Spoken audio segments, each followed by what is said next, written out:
A dying billionaire walks into his own restaurant wearing a disguise, and what he discovers will break your heart. Ethan Vale has everything: money, power, a business empire, but only 3 weeks left to live. When he goes undercover as an ordinary man, he finds corruption poisoning his legacy and a shy waitress who shows him what truly matters in his final days.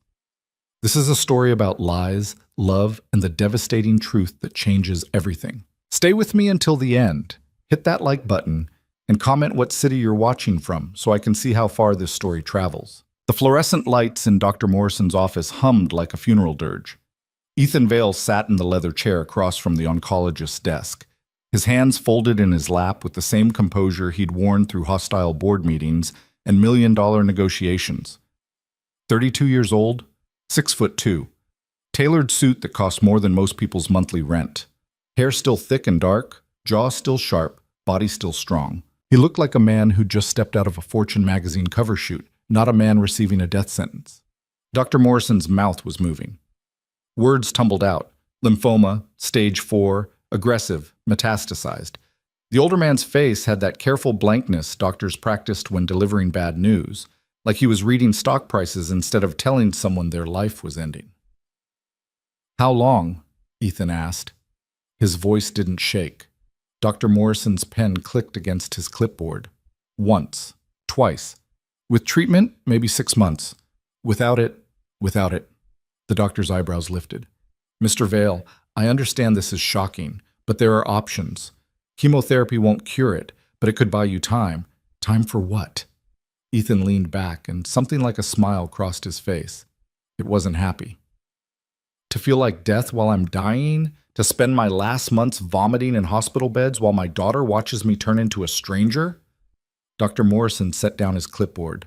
"Your daughter, how old is she?" 7. The silence that followed was heavy enough to crush bones. "Then you owe it to her to fight," Dr. Morrison said quietly. "Even a few more months. I owe her a father who's present for the time I have left."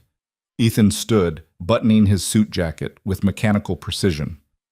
Not a ghost hooked up to tubes, too sick to hold her hand. "How long without treatment?" The doctor's shoulders sagged. 3 weeks, maybe 4. "Then I have 3 weeks to put my affairs in order."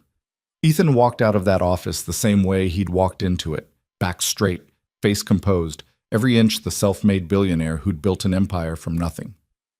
He made it to his car before his hands started shaking, made it home before the composure cracked, made it to his daughter's bedroom door before he fell apart completely.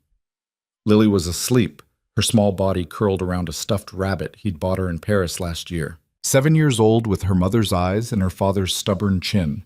She still believed he could fix anything, still ran to him when she was scared, still thought he was invincible. How the hell was he supposed to tell her he was dying? Ethan pressed his forehead against the doorframe, eyes burning. His wife Sarah had been gone for 3 years now. A car accident on a rainy Tuesday that had ripped his world in half. Lily had been 4. Too young to understand why mommy wasn't coming home. Old enough to hurt like hell anyway. And now she'd lose him too. He wanted to scream, wanted to put his fist through a wall. Wanted to rage at the unfairness of it all.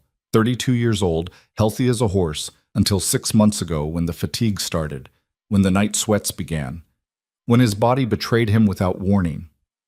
Instead, he watched his daughter sleep and tried to memorize the moment, the way her hair spread across the pillow, the soft sound of her breathing, the complete trust in her relaxed face. 3 weeks. He had 3 weeks to make sure she'd be okay when he was gone. The next morning, Ethan stood in front of his closet holding a pair of jeans he hadn't worn in 5 years. "Daddy?" Lily appeared in the doorway, still in her pajamas, rabbit clutched under one arm. "Why are you wearing old clothes?" He turned, forcing a smile. "I'm going on a little trip today, sweetheart. Somewhere I need to blend in." "Blend in where?" "One of our restaurants, but I don't want anyone to know it's me." Her nose wrinkled. "Why not? You own it." "Sometimes," Ethan said, pulling on a plain gray hoodie that hung looser than it should have, "you learn more when people think you're nobody special." Lily processed this with the seriousness she applied to everything. "Like a spy?" "Exactly like a spy." "Cool." She climbed onto his bed, bouncing slightly. "Can I come?" The reflex to say yes was immediate and powerful. He wanted to take her everywhere, do everything, squeeze a lifetime into 3 weeks. But he also knew what he was about to do. Walk into Vale's Crown, his flagship restaurant in downtown Seattle, and see what his empire really looked like when he wasn't around to monitor it. And he had a feeling he wasn't going to like what he found. "Not this time, princess, but I promise we'll do something fun this weekend, whatever you want." "Anything?" "Anything." Lily's grin was pure mischief. "Ice cream for breakfast?" Ethan laughed, the sound rough but genuine. "Push it, kid." After he dropped Lily at school, hugging her tighter than usual, ignoring the curious look from her teacher, Ethan drove to Vale's Crown wearing the anonymity of ordinary clothes. No designer suit, no luxury car. He'd borrowed his housekeeper's 10-year-old Honda, parked 3 blocks away, and walked the rest. It felt strange, liberating and terrifying at once. Vale's Crown occupied the ground floor of a sleek high-rise in the heart of the city. Floor-to-ceiling windows, modern architecture, interior design that had cost $250,000. The restaurant had opened 5 years ago to critical acclaim, upscale comfort food with a focus on local ingredients, impeccable service, an atmosphere that managed to be both elegant and welcoming. Or at least that's what the reviews said. Ethan hadn't actually eaten there as a customer in over 2 years. He came for board meetings in the private dining room upstairs, reviewed financial reports from his office across town, approved menu changes via email. He trusted his management team to maintain his vision. Now, standing outside in jeans and a hoodie, watching well-dressed customers filter through the entrance, he wondered if that trust had been misplaced. The lunch rush was just beginning. Ethan pushed through the doors and was immediately struck by how different everything felt from ground level. As the owner arriving for a meeting, he'd been greeted by name, ushered to the best table, treated like royalty. Now dressed like a regular guy, he might as well have been invisible. No hostess appeared. The stand near the entrance sat empty. Reservation book open but unattended. Ethan stood there for nearly 5 minutes before a harried-looking young woman rushed past carrying a stack of menus. Excuse me," Ethan said. She barely glanced at him. "Someone will be with you." Then she was gone, disappearing into the dining room. Ethan's jaw tightened. He scanned the interior with new eyes. Tables were full, which was good, but several diners looked annoyed, checking their watches. A couple near the window was trying to flag down a server who breezed past without acknowledging them. At a foretop in the corner, empty plates had been sitting for what looked like a while, the guests clearly ready for their check. This wasn't the operation he'd built. This was sloppy, careless. Finally, another hostess emerged from somewhere in the back. She looked at Ethan with undisguised boredom. "Help you?" "Table for one?" She sighed like he'd asked her to donate a kidney. "It'll be a wait." "How long?" 20, 30 minutes. She didn't check the reservation book. Didn't offer to put his name down. Ethan glanced at the dining room again. He could see at least 3 tables that had just been vacated and not yet cleared. "Looks like you have some open spots." "Those need to be bussed." "Right, so maybe—" 20 to 30 minutes, she repeated, already looking past him toward the door. This was the hospitality he'd insisted on? The standard his manager swore they were maintaining? Ethan felt anger building in his chest, hot and sharp. He wanted to tear off the disguise, reveal who he was, watch everyone scramble to fix their attitudes. But that wouldn't tell him anything useful. People always performed when the boss was watching. He wanted to see what they did when they thought no one important was looking. "I'll wait," he said. The hostess shrugged and walked away without another word. Ethan moved to the waiting area near the bar, positioning himself where he could observe without being obvious. What he saw over the next half hour made his blood pressure climb steadily higher. The bartender was on his phone more than he was serving drinks. A server walked past 3 different tables where guests were clearly trying to get his attention, earbuds in, completely checked out. The bussers moved like they were underwater, taking their time clearing tables while new customers piled up at the entrance. And the manager, Ethan recognized him from staff photos, a guy named Derek Hansen who'd been promoted 6 months ago, was leaning against the bar talking to a blonde server, laughing, completely oblivious to the chaos around him. Or worse, completely unconcerned. Ethan pulled out his phone and started taking notes. Names, behaviors, the time it took for tables to be cleared. the number of customers who left without being seated. 45 minutes later, he was finally shown to a table, not by the hostess who'd promised 30 minutes, but by a different server who looked exhausted and apologetic. "Sorry about the wait," she said quietly, setting down a menu. Her name tag read Clara. "We're a little short-staffed today." Ethan looked at her properly for the first time. Mid-20s, maybe 30. Dark hair pulled back in a simple ponytail. No makeup except a swipe of something on her lips. She had the kind of face that was easy to overlook. Not striking, not memorable, just quietly pretty in a way that didn't demand attention. But her eyes were kind. Genuinely kind. "It's fine," Ethan said, and was surprised to find he meant it, at least when talking to her. Clara's smile was small and tired. "Can I start you with something to drink?" "Coffee, please. Black." "I'll be right back." She moved through the dining room with quiet efficiency, not rushing, but not wasting time either. Ethan watched her stop at another table where an elderly couple looked confused about the menu. Instead of rattling off specials and walking away, Clara crouched down slightly to be at their eye level, explained the options patiently, made recommendations based on what they seemed to like. The old man smiled at her. "You're a sweetheart." Clara's cheeks went pink. "Just doing my job, sir." But it wasn't just a job. Ethan could see it in the way she moved, the way she paid attention. She actually cared. In this place where half the staff was sleepwalking through their shifts, here was someone who gave a damn about the customers. She returned with his coffee, and Ethan noticed her hands were shaking slightly. "You okay?" he asked. Clara looked startled that he'd noticed. "Oh, yes, sorry, long day. It's barely past noon." A flicker of something crossed her face. Exhaustion, maybe frustration, before she smoothed it away. "Can I take your order?" Ethan ordered the lunch special without looking at the menu. He knew what it was supposed to be: seared salmon with seasonal vegetables and herb risotto, one of their signature dishes. What arrived 20 minutes later was a disappointment. The salmon was overcooked. The vegetables were limp. The risotto was gummy and under-seasoned. This wasn't the food his chefs were trained to produce. This was garbage. Clara appeared at his elbow. "How is everything?" Ethan looked up at her. The honest answer was terrible. The answer that would get attention. Still terrible, but louder. The answer he gave, "It's fine." Because he wasn't here to complain as a customer. He was here to investigate as an owner. But Clara didn't move away. She glanced at his plate, barely touched, and her expression shifted to something like concern.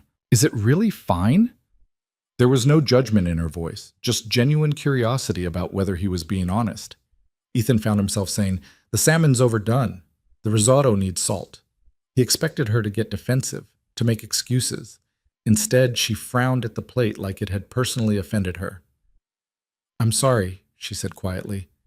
"The kitchen's been off today. Can I get you something else? On the house." "That's not necessary. Please. I'd feel better."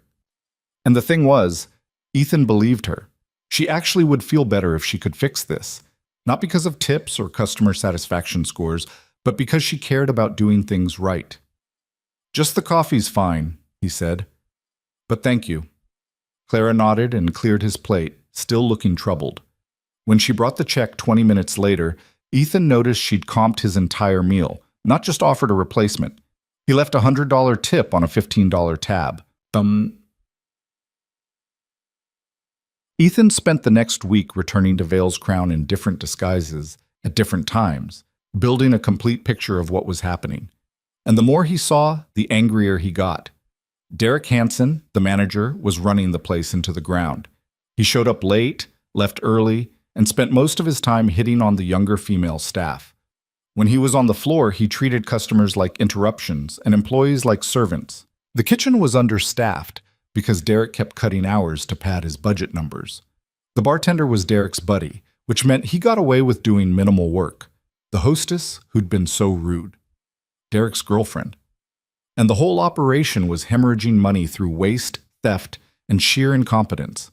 But the worst part, the part that made Ethan's hands curl into fists, was how Derek treated Clara. He watched Derek cut her shifts from 5 days to 3 because we're overstaffed.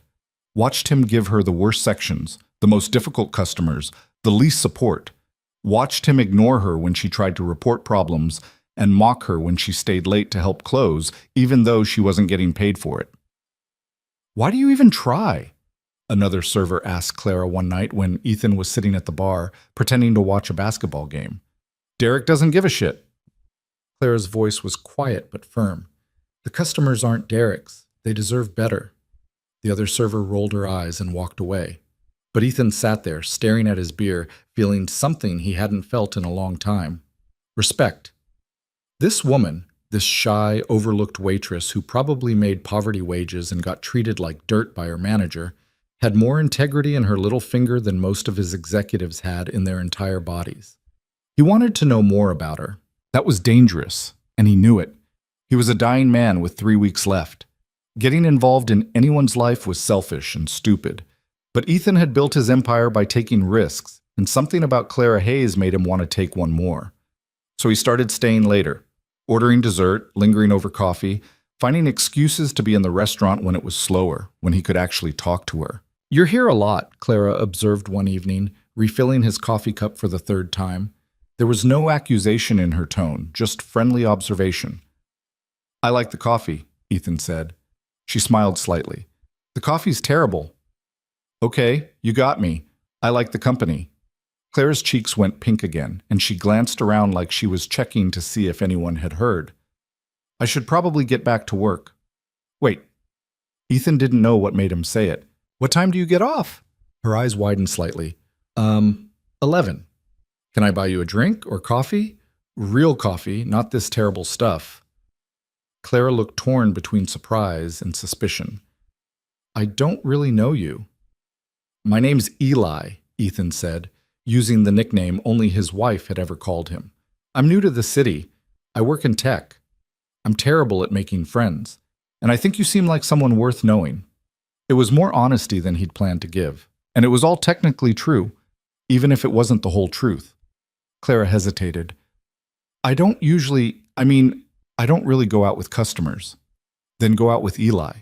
Not a customer, just a guy who's asking." She bit her lip, considering. Up close, Ethan could see she had dark circles under her eyes, could see the exhaustion written into every line of her body, could see someone who probably never did anything for herself. "Just coffee," she said finally, "and somewhere public." Done. They went to a 24-hour diner 3 blocks away. Terrible coffee again, but better company than Ethan had experienced in years. Clara sat across from him in a vinyl booth, wrapping her hands around a chipped mug like she was trying to absorb its warmth. Out of her work uniform, in jeans and an oversized sweater, she looked even younger, more vulnerable. "So," she said. "Tech, huh? What do you do?" Ethan had prepared for this. "Software development. Boring stuff. Databases and back-end architecture." "Sounds complicated." "It's really not. Just a lot of problem solving." He stirred sugar into coffee that didn't need it. "What about you? Have you worked at Vale's Crown long?" 2 years, Clara made a face. "It used to be better. The management changed about 6 months ago, and everything went downhill." "The manager seems like a piece of work." "Derek's awful," she said bluntly, then looked surprised at herself for saying it out loud. "Sorry, I shouldn't talk about work." "Why not? I'm not going to tell anyone." Clara studied him for a moment, like she was trying to figure out if he was trustworthy. Whatever she saw must have satisfied her, because she sighed and said, "He cut my hours this week. Said we're overstaffed, but really he just wants to hire his friends and girlfriend. I went from 40 hours to 24. I can't afford rent on 24 hours. Ethan felt that hot anger rising again. "Can you report him to someone higher up?" "Like who? The owner?" Clara laughed, but there was no humor in it. "Mr. Vale doesn't know I exist. He's some billionaire who probably hasn't set foot in that restaurant in years. Derek does whatever he wants." The irony of it hit Ethan hard. Here he was, sitting across from her, and she had no idea she was talking to the man who could fix everything with one phone call. But if he revealed himself now, this moment would end. She'd stop being honest, would start seeing him as the billionaire instead of Eli, the guy who'd asked her for coffee. "So what are you going to do?" he asked instead. Clara stared into her mug. "Find another job, I guess. Except I can't quit until I have something lined up, and I barely have time to look because I'm working 2 jobs as it is. 2 jobs? Waitressing and cleaning offices downtown, 3 nights a week. She looked embarrassed. I need the money. Ethan wanted to ask why. Wanted to understand what circumstances had put this kind, hardworking woman in a position where she was running herself into the ground for poverty wages. But he could see she was already regretting telling him this much. That sounds exhausting, he said quietly. It is. Clara's voice went soft. But I don't really have a choice. My dad... She stopped, jaw tightening. Sorry, you don't want to hear about this. I do. She looked at him like she couldn't quite believe that, like kindness was something foreign and suspicious. My dad's sick, she said finally. Cancer. He's in hospice care. It's expensive, even with insurance. So I work, and I pay the bills, and I try not to think about what happens when... Her voice cracked. Ethan's chest constricted. Cancer. Hospice. A daughter working herself to death trying to save her father. He knew that story. He was living a version of it from the other side. I'm sorry, he said, and meant it with every fiber of his being. Clara wiped at her eyes quickly. God, I'm sorry. I don't usually dump on strangers like this. We're not strangers anymore. We're people who've had terrible coffee together. That's basically friendship. She laughed, watery but genuine. You're weird, Eli. I get that a lot. They talked for another hour. Claire told him about growing up in Seattle, about her dad who'd raised her alone after her mom left when she was 10, about the dream she'd had once, college, maybe art school, something creative, that had gotten buried under bills and responsibility. Ethan told her half-truths, that he'd lost his wife 3 years ago, that he had a daughter he loved more than anything, that he was trying to figure out what mattered in life. All of it was true. None of it was complete. When he drove her home, she'd protested, but he'd insisted. Clara paused before getting out of the borrowed Honda. Thank you, she said. For tonight, I needed it. Any time. She smiled, small and shy. You mean that? Yeah, I really do. After she disappeared into a run-down apartment building that made Ethan's heart hurt, he sat in the car for a long time, staring at nothing. 3 weeks to live. And he'd just met someone who made him want more time. The next morning, Ethan walked into Vale's Crown through the back entrance, wearing his suit again, every inch the billionaire owner. Derek Hansen nearly dropped his clipboard when he saw him. Mr. Vale, we weren't expecting... if I'd known you were coming... We need to talk, Ethan said coldly. In the office. Now.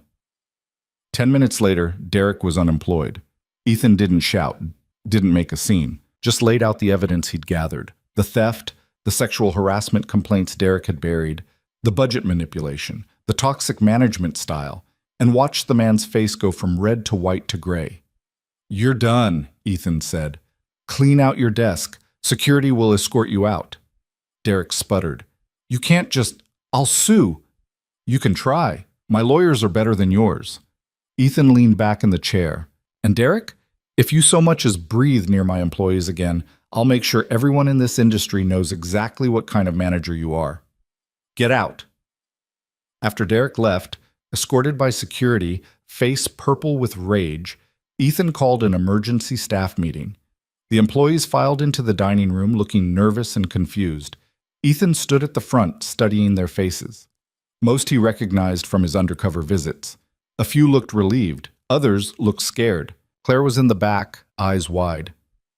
I owe you all an apology, Ethan said. No preamble, no corporate speak. I trusted the wrong person to run this restaurant, and he failed you. He failed our customers. He failed the standards I built this place on. That ends today. He outlined the changes. New management, someone from his flagship location across town who actually knew what they were doing. Better scheduling, fair treatment, a return to the values Vale's Crown was supposed to represent. And for those of you who had your hours cut, Ethan said, looking directly at Clara, even though she didn't know he was talking to her specifically, you'll be restored to your full schedules, effective immediately, with back pay for what you lost. Relief rippled through the crowd. Clara's hand went to her mouth. Ethan continued for another 10 minutes, taking questions, making promises he intended to keep. But his eyes kept drifting back to Clara, standing in the back, looking like she couldn't quite believe this was real. When the meeting ended, staff filtered out in small groups, buzzing with cautious optimism. Clara lingered, like she wanted to say something but didn't know if she should. Ethan made the decision for her. "Clara Hayes," he said, walking over. She straightened, nervous. "Yes, sir?" "I've heard good things about your work. The new manager will want to talk to you about a possible promotion to lead server. Interested?" Her eyes went huge. Yes, absolutely. Thank you, Mr. Vale." She didn't recognize him. Why would she? Eli had worn a hood, glasses, grown out his stubble, had been just another customer. But Ethan Vale in a suit, clean-shaven, commanding a room, he was a different person entirely. And he was going to keep it that way. Because what he was about to do was selfish and probably wrong, but he was doing it anyway. He was going to keep seeing her as Eli. Keep building something real with someone who saw him as just a man, not a dying billionaire. He'd fix her problems from the shadows, give her the stability she needed, and let her keep her dignity. And if it ended badly, when it ended badly, because it would, at least he'd have had this. One last chance to be loved for who he was instead of what he owned. Ethan Vale was running out of time, but Eli had just begun. Over the next week, Ethan lived two lives. By day, he was dad to Lily. They went to the aquarium, made pancakes shaped like dolphins, read stories until she fell asleep in his lap. He took 1,000 mental pictures, trying to memorize her laughter, her questions, the way she still believed in magic. He also put his affairs in order with surgical precision, updated his will, established trusts for Lily's education and care, made videos for every birthday she'd have without him, every milestone he'd miss, wrote letters she wouldn't read until she was older, trying to compress a lifetime of fatherly advice into words that felt desperately inadequate. His lawyer looked at him with undisguised concern. "Ethan, this is very thorough, but are you sure?" "I'm sure," Ethan said. "Just make sure it's ironclad. I need to know she'll be taken care of." By night, he was Eli. He met Clara for coffee again, then dinner, then a walk through Pike Place Market, where she showed him her favorite spots, the flower stalls, the buskers, the hidden bookstore in the alley where she used to spend hours before her life got too busy for things like reading for pleasure. "I wanted to be an artist," she told him one evening, standing in front of a street painter's display. "Specifically, I wanted to illustrate children's books. I used to draw all the time, made up stories, created characters." She smiled sadly. "Stupid dream." "Why is it stupid?" "Because it doesn't pay bills, because my dad needed me, because life doesn't care about dreams." Ethan wanted to tell her that he could make that dream happen, could fund her art education, buy her time, give her everything she'd sacrificed. But that wasn't something Eli could offer. That was Ethan Vale territory. And Eli was supposed to be a guy who worked in tech and drove a Honda. So instead he said, "It's not stupid, and maybe when things settle down—" "They won't settle down," Clara interrupted quietly. "My dad's dying, Eli. The doctors say he has maybe a month. After that, I'll be dealing with funeral costs and his debts and trying to figure out how to exist in a world where I don't have him anymore." She looked at the paintings without really seeing them. "There's no settling down. There's just surviving." Ethan knew that feeling, knew it in his bones. "I'm dying too," he heard himself say. Clara's head whipped toward him. "What?" He hadn't planned to tell her, hadn't planned to make this real. But looking at her sad eyes and tired face, he couldn't keep lying, not completely. "I have cancer," Ethan said. The words felt like stones. "Stage 4 lymphoma. The doctors gave me a few weeks, maybe a month." Clara stared at him like he'd just spoken another language. But you seem fine. You don't look—" "Not yet, but I will." Ethan shoved his hands in his pockets.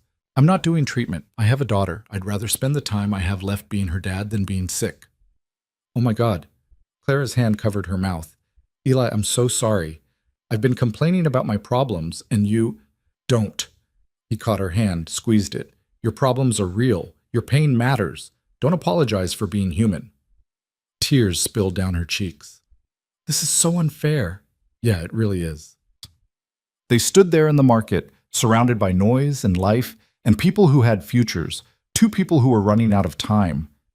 And when Clara stepped forward and hugged him, really hugged him, Holding on like she could keep him alive through sheer force of will, Ethan closed his eyes and let himself have it. Just for a moment. Just for now. After that night, everything changed. They started spending every evening together. Clara would finish her shift at Vale's Crown, and Eli would be waiting. Sometimes they went out.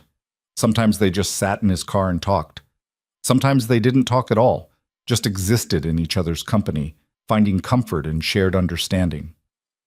"What are you most afraid of?" Clara asked one night, sitting beside him on a bench overlooking Elliott Bay. Ethan considered lying, considered deflecting, but there was something about Clara that pulled truth from him. "That my daughter won't remember me," he said. "She's 7. How many memories do you have from when you were 7? "Not many," Clara admitted. "Exactly. In 10 years, I'll be a handful of photographs and stories other people tell her. She won't remember my voice. Won't remember how I used to make her pancakes on Sunday mornings, or how I'd let her fall asleep on my shoulder when we watched movies." His throat tightened. "I'm terrified of becoming a ghost to my own kid." Clara was quiet for a long time. Then, "My mom left when I was 10. I barely remember her face now, but I remember how she smelled, like lavender and cigarettes. I remember she used to hum when she cooked. I remember she had this laugh that sounded like wind chimes." She looked at Eli. "The memories won't be complete, but they'll be there. The important ones stick." "You think so?" "I know so.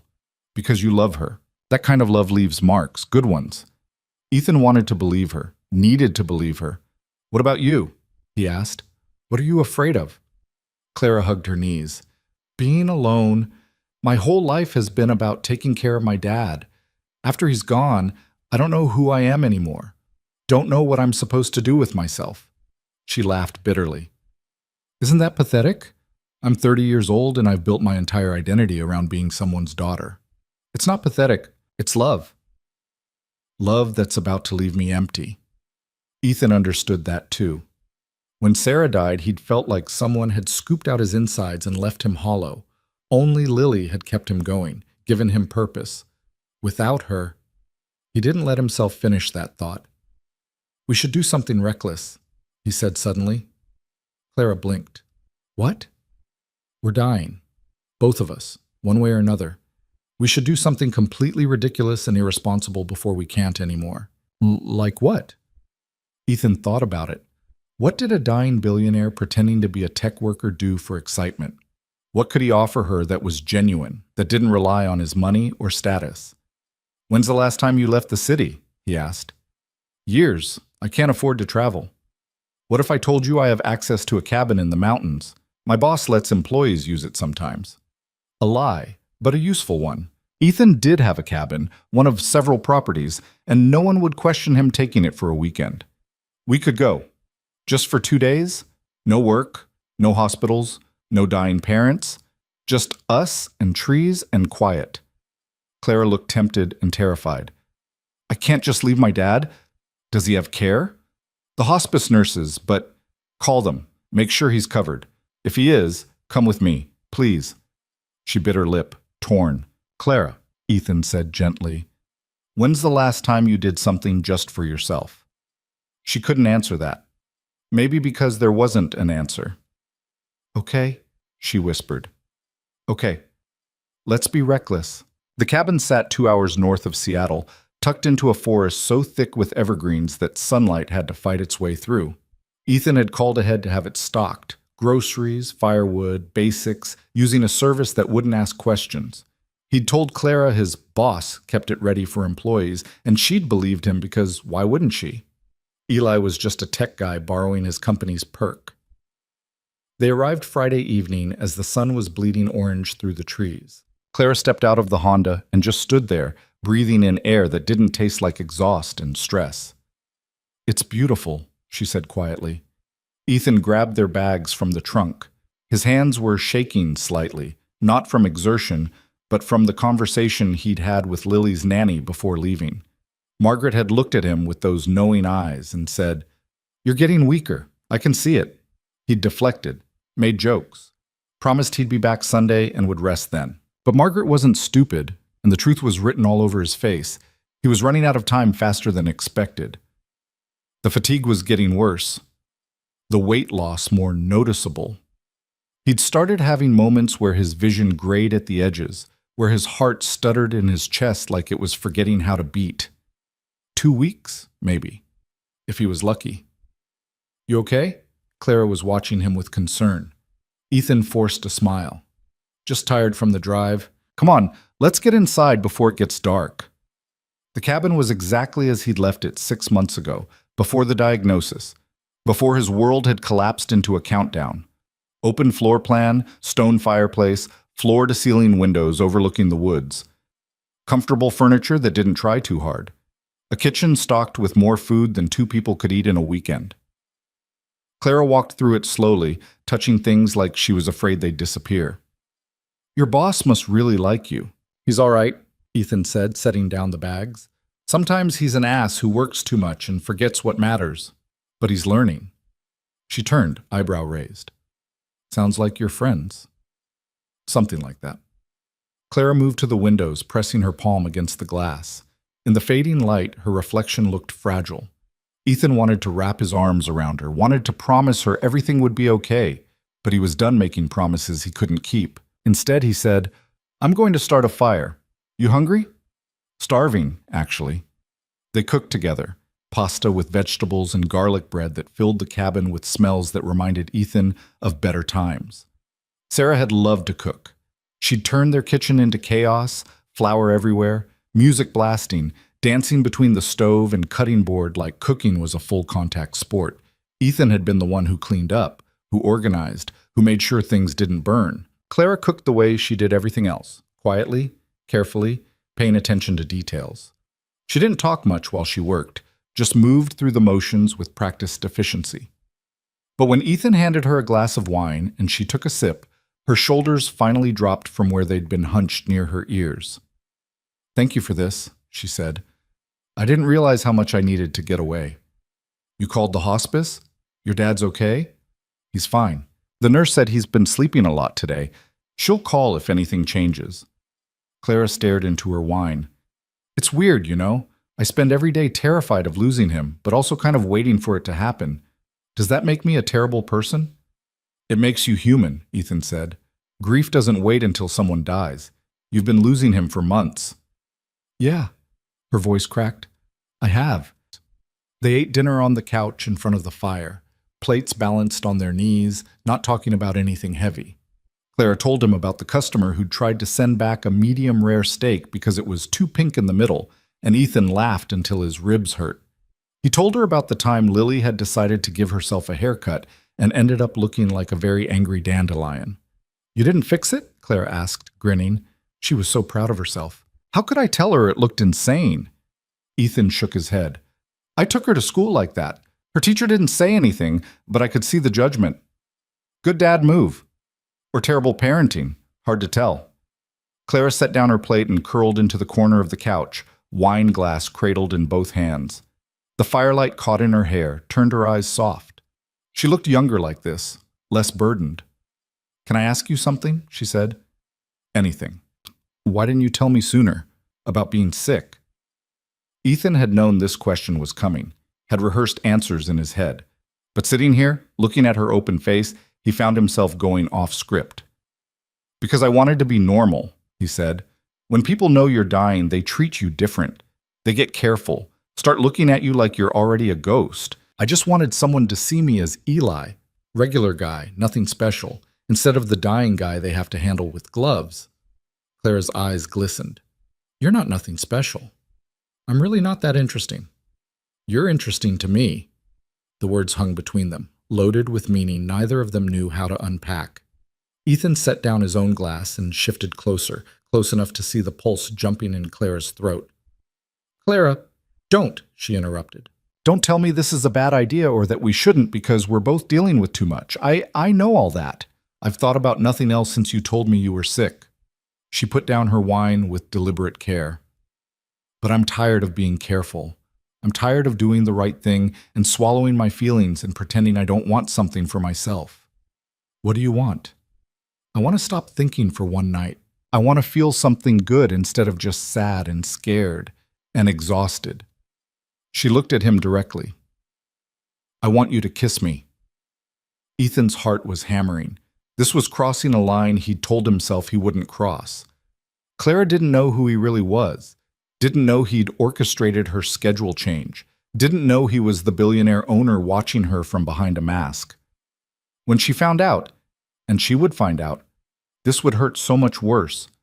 But he was dying, and she was here. And maybe they both deserved one night where the world wasn't ending.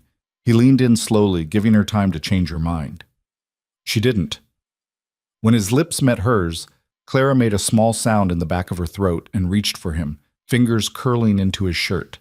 The kiss was gentle at first, tentative, two people testing whether this was real or just desperation wearing romance's clothes. Then Clara's hands moved to his face, and the kiss deepened, and Ethan stopped thinking about consequences, stopped thinking about anything except the woman in his arms who tasted like wine and hope. They pulled apart eventually, breathing hard. Clara's face was flushed, her lips swollen. "Stay with me tonight," Ethan said. "Just to sleep. I just want to hold you." She nodded, not trusting her voice. They cleaned up the dinner mess together in comfortable silence, shoulders bumping, hands brushing. Then Clara disappeared into the bathroom while Ethan banked the fire and tried to calm his racing pulse. When she emerged wearing sleep shorts and an oversized t-shirt, hair down around her shoulders, he forgot how to breathe. They climbed into the cabin's massive bed, king-sized, ridiculous for two people, and Clara immediately curled into his side like she'd been doing it for years. Ethan wrapped his arm around her, feeling her heartbeat against his ribs, and thought, "This is what I've been missing. Not sex, not passion, just this. Simple human connection, someone who wanted to be close to him without agenda or expectation." "Eli?" Clara's voice was sleepy. "Yeah? I'm glad I met you, even if—" She stopped. "I'm just glad." Ethan kissed the top of her head. "Me too." He lay awake long after Clara's breathing evened out into sleep, staring at the ceiling, feeling the weight of his lies pressing down. He should tell her, should sit her down tomorrow and explain everything, who he really was, what he'd done, why he'd hidden behind a fake name and borrowed car. But tomorrow, they'd have to go back to reality. Back to dying parents and terminal diagnoses and borrowed time. Tonight, he could just be Eli, and that would have to be enough. Morning came too bright and too early. Ethan woke to find Clara already up, standing at the window with coffee, watching deer pick their way through the underbrush. She'd put on jeans and a sweater, and her hair was twisted into a messy bun that made her look like she belonged in this place. "Hey," he said, voice rough with sleep. She turned, smiling. "Hey yourself. I made coffee. It's actually terrible, but I made it. My favorite kind." They spent the morning hiking a trail that wound through the forest. Clara talked about her childhood, the good parts, before her mom left and money got tight. She'd grown up in a small house near Green Lake, spent summers riding her bike until the streetlights came on, had a best friend named Amy who'd moved to Portland and they'd lost touch. "I used to draw her," Clara said, stepping over a fallen log. "Amy and me as superheroes saving the world. She could fly and I could turn invisible." She laughed. "Guess I got my wish on that one. I'm pretty good at being invisible now." "I see you," Ethan said. Clara glanced back at him. "I know you do. That's the weird part." They stopped for lunch at a clearing with a view of mountains that looked like they'd been painted onto the sky. Clara unpacked the sandwiches they'd thrown together, and Ethan watched her move, memorizing the details. The way she tucked her hair behind her ear, the small scar on her left hand from a childhood accident, the unconscious habit she had of biting her bottom lip when she was thinking. "You're staring," Clara said without looking up. "Sorry." "Don't be." She handed him a sandwich. "It's nice being looked at like that." "Like what?" "Like I matter." Ethan's chest tightened. "You do matter, Clara. You matter so much." She met his eyes and something passed between them, understanding maybe or recognition. Two people who'd been invisible in different ways, finding each other in the space between living and dying. "Tell me about your daughter," Clara said, changing the subject before the emotion could overwhelm them both. So Ethan did. He talked about Lily until his voice went hoarse. Her obsession with marine biology, her collection of weird facts about octopuses, the way she still slept with the stuffed rabbit he'd bought her in Paris. He told Clara about the videos he was making, the letters he was writing, the desperate attempt to leave pieces of himself behind. "She sounds amazing," Clara said quietly. "She is. She's the best thing I ever made." Ethan stared at the mountains. "I keep trying to figure out how to say goodbye to her. How do you tell a 7-year-old that her dad is dying, that she's going to lose another parent? I don't think there's a good way." "No, there really isn't." They sat in silence for a while, eating sandwiches that tasted like cardboard, watching clouds rearrange themselves across the sky. Then Clara said, "My dad doesn't know I'm here." "Did you tell the hospice nurse not to mention it?" "No, I mean, he doesn't know about you, about any of this." She picked at the crust of her bread. "He's so sick now, barely conscious most of the time. But on his good days, he asks about my life. Wants to know if I'm taking care of myself, if I have friends, if I'm happy. And I lie. Tell him everything's fine." "Why?" "Because he's dying, and he's scared I'll be alone. If he knew I was struggling, that I'm barely holding it together and working 2 jobs and have no life outside of taking care of him." Clara's voice broke. "It would kill him faster." Ethan reached over and took her hand. "You're not going to be alone." "Yes, I will. That's what happens. Parents die, friends drift away, and you wake up one day realizing you built your whole world around someone who's gone." She squeezed his fingers. "I'm not ready." "Nobody ever is." Clara turned to look at him fully. "Are you? Ready, I mean." Was he? Ethan didn't know how to answer that. He'd made his peace with dying, had spent the last week checking off his list, putting everything in order.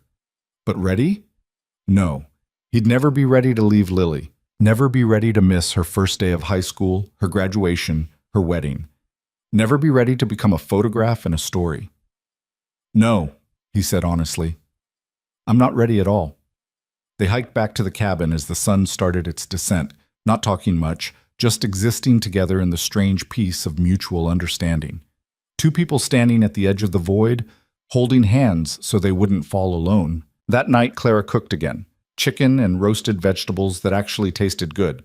They ate on the couch with another fire crackling, and Ethan found himself relaxing in a way he hadn't since the diagnosis. Out here, with no one watching, no role to play, he could just be. "I need to tell you something," Clara said suddenly, setting down her fork. Ethan's stomach dropped. "Okay." "I called my dad earlier while you were in the shower." She twisted her napkin in her hands. "I wanted to check on him, make sure he was all right, and he was awake.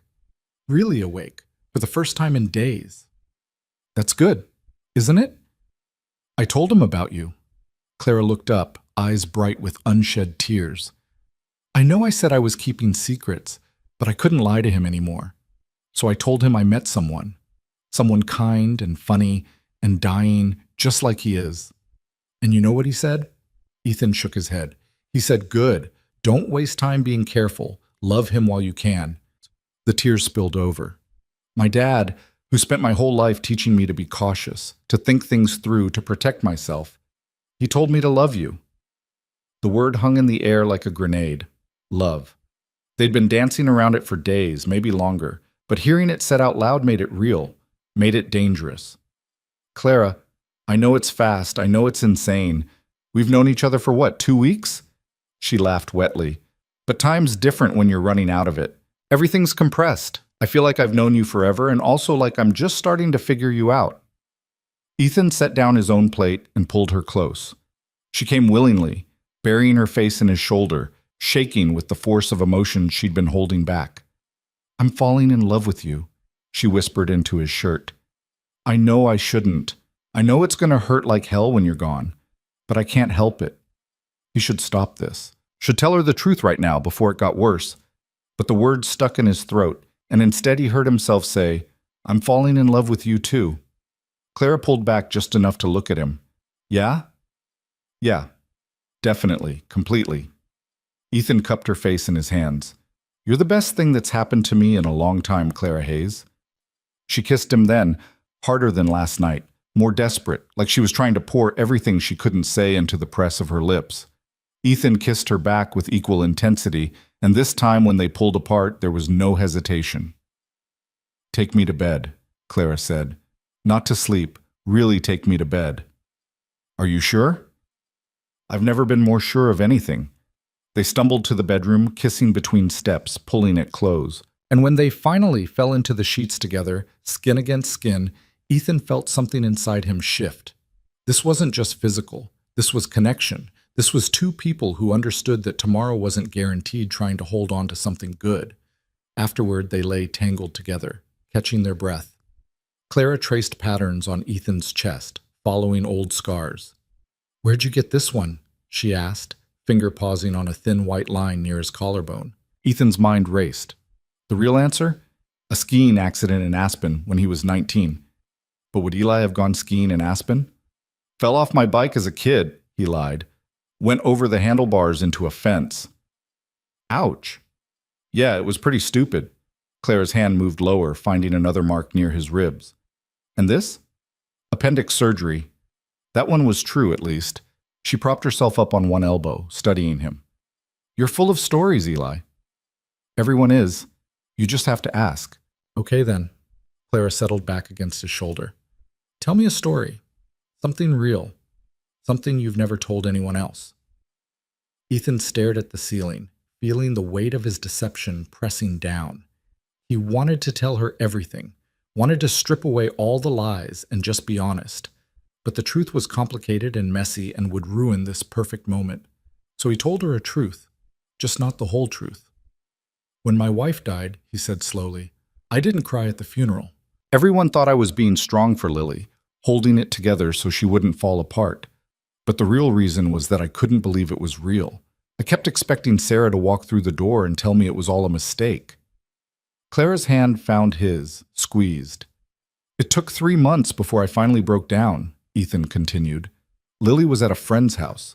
I was alone in our bedroom, packing up Sarah's clothes to donate. And I found this shirt, just a regular t-shirt, nothing special, but it still smelled like her perfume, and I just—" His voice cracked. "I lost it. Completely fell apart. Sat on the floor holding that stupid shirt and cried until I couldn't breathe." "I'm sorry," Clara whispered. "The thing is, I still have that shirt. I know I'm supposed to let go, move on, all that grief counselor bullshit, but I can't. It's in the back of my closet, and sometimes when I'm having a bad day, I take it out and just—" He stopped, surprised by how much this still hurt. "I just hold it." Clara turned his face toward hers. "That's not pathetic. That's love." "It feels pathetic." "Well, it's not." She kissed him softly. "Thank you for telling me." They lay there in the dark, listening to the wind move through the trees outside. Ethan felt Clara's breathing even out, felt her body grow heavy against his. But he couldn't sleep. His mind was spinning with guilt and fear and the growing certainty that he was making a terrible mistake. He needed to tell her, tomorrow, as soon as they got back to the city. But tomorrow came faster than expected. Clara's phone rang at 3 in the morning, shattering the quiet. She jerked awake, fumbling for it on the nightstand. "Hello?" Her voice was thick with sleep. Then, "What? When? Is he? Okay, I'm coming. I'm 2 hours away, but I'm coming right now." She was out of bed before Ethan could sit up, pulling on clothes with shaking hands. "What happened?" he asked. "My dad. He had a seizure. They got him stabilized, but—" Clara's voice broke. "The nurse said I should come. That it might be that I should come now." Ethan was up immediately, grabbing his own clothes. "I'll drive. You're in no condition." "I can drive." "Clara, I need to do something." She whirled on him, eyes wild with panic. "I need to move. I need to get there. I can't just— I have to go, Eli." "I know, and I'm taking you. Get dressed. I'll pack our stuff." They were on the road in 15 minutes, the Honda eating up dark highway, while Clara sat rigid in the passenger seat, staring at nothing. Ethan kept one hand on the wheel and the other on her knee, trying to ground her. "He's going to be okay," she said. Not to Ethan, just to the universe. "He has to be okay. I'm not ready. I told him I wasn't ready. I know. I should have stayed. I shouldn't have left him. What kind of daughter goes off for a weekend when her father is dying? The kind who's human and needs a break, Ethan said firmly. Clara, you've been by his side for months. Taking 2 days doesn't make you a bad person. But she wasn't listening. She was somewhere else entirely, trapped in guilt and fear. They made it to the hospice facility in an hour and 45 minutes. Ethan might have broken several traffic laws. He didn't care. Clara was out of the car before he'd fully parked, running for the entrance. Ethan followed, watching her disappear through the automatic doors. He started to follow, then stopped. This wasn't his moment. This was hers and her father's. He'd wait. He sat in the parking lot for 2 hours, watching the sky lighten from black to gray to weak morning blue. His phone buzzed with messages, Margaret asking about his medication schedule, his lawyer with questions about the trust documents, his assistant wondering when he'd be back in the office. The office. Right. He'd been so consumed with Clara and Lily that he'd barely thought about his business empire. Restaurants across the country running without him. Employees depending on his leadership. Board members probably panicking about his sudden absence. He should care more, should feel something about the company he'd built from nothing. But all he could think about was the woman inside that building, saying goodbye to her father. When Clara finally emerged, it was past 8 in the morning. Ethan was leaning against the Honda, and when he saw her face, wrecked, empty, he knew.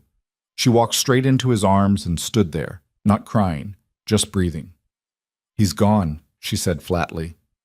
He woke up when I got there, was lucid enough to tell me he loved me. Then he closed his eyes and just stopped.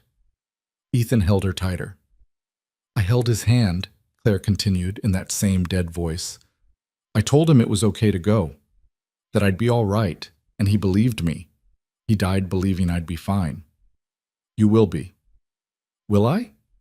She pulled back to look at him. Because right now I feel like someone scooped out my insides. I feel empty, Eli. Completely fucking empty. I know. And he did. He'd felt exactly this way when Sarah died. That hollow sensation like your chest was just a cavern with nothing inside. Take me home, Claire said. I can't. I need to go home. Ethan drove her to her apartment, that run-down building that made his heart hurt every time he saw it. He helped her inside into a tiny studio that smelled like coffee and old books. The space was painfully neat, dishes drying by the sink, bed made with military precision, everything in its place. Clara stood in the middle of it, looking lost. I should call people, she said. There are people I need to tell. Arrangements to make. The funeral home? Not right now, Ethan interrupted. Right now you need to breathe. I don't want to breathe. I want to... She pressed her hands to her face. I want my dad back. The tears finally came then, violent and overwhelming. Ethan caught her as her legs gave out, lowered them both to the floor, and held her while she sobbed. Great heaving cries that sounded like they were tearing her apart from the inside. He didn't try to stop her, didn't offer platitudes, just held her and let her break. When the storm finally passed, Clara sat up, wiping at her face with her sleeves. I'm sorry, she said. Don't be. I'm a mess. You're grieving. There's a difference. Clara looked at him with red-rimmed eyes. Stay with me? I don't want to be alone. I'm not going anywhere. That was a lie, and they both knew it. But for now, in this moment, it felt true enough. Ethan stayed with Clara for 3 days. He told Margaret he had business in another city, told his assistant to reschedule everything, told Lily he'd be back soon with a present. The lies were getting easier, which scared him.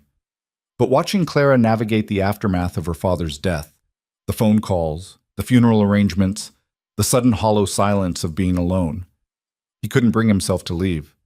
She moved through those days like a ghost, made coffee she didn't drink, stood in front of her closet for 20 minutes trying to decide what you wore to plan your father's funeral.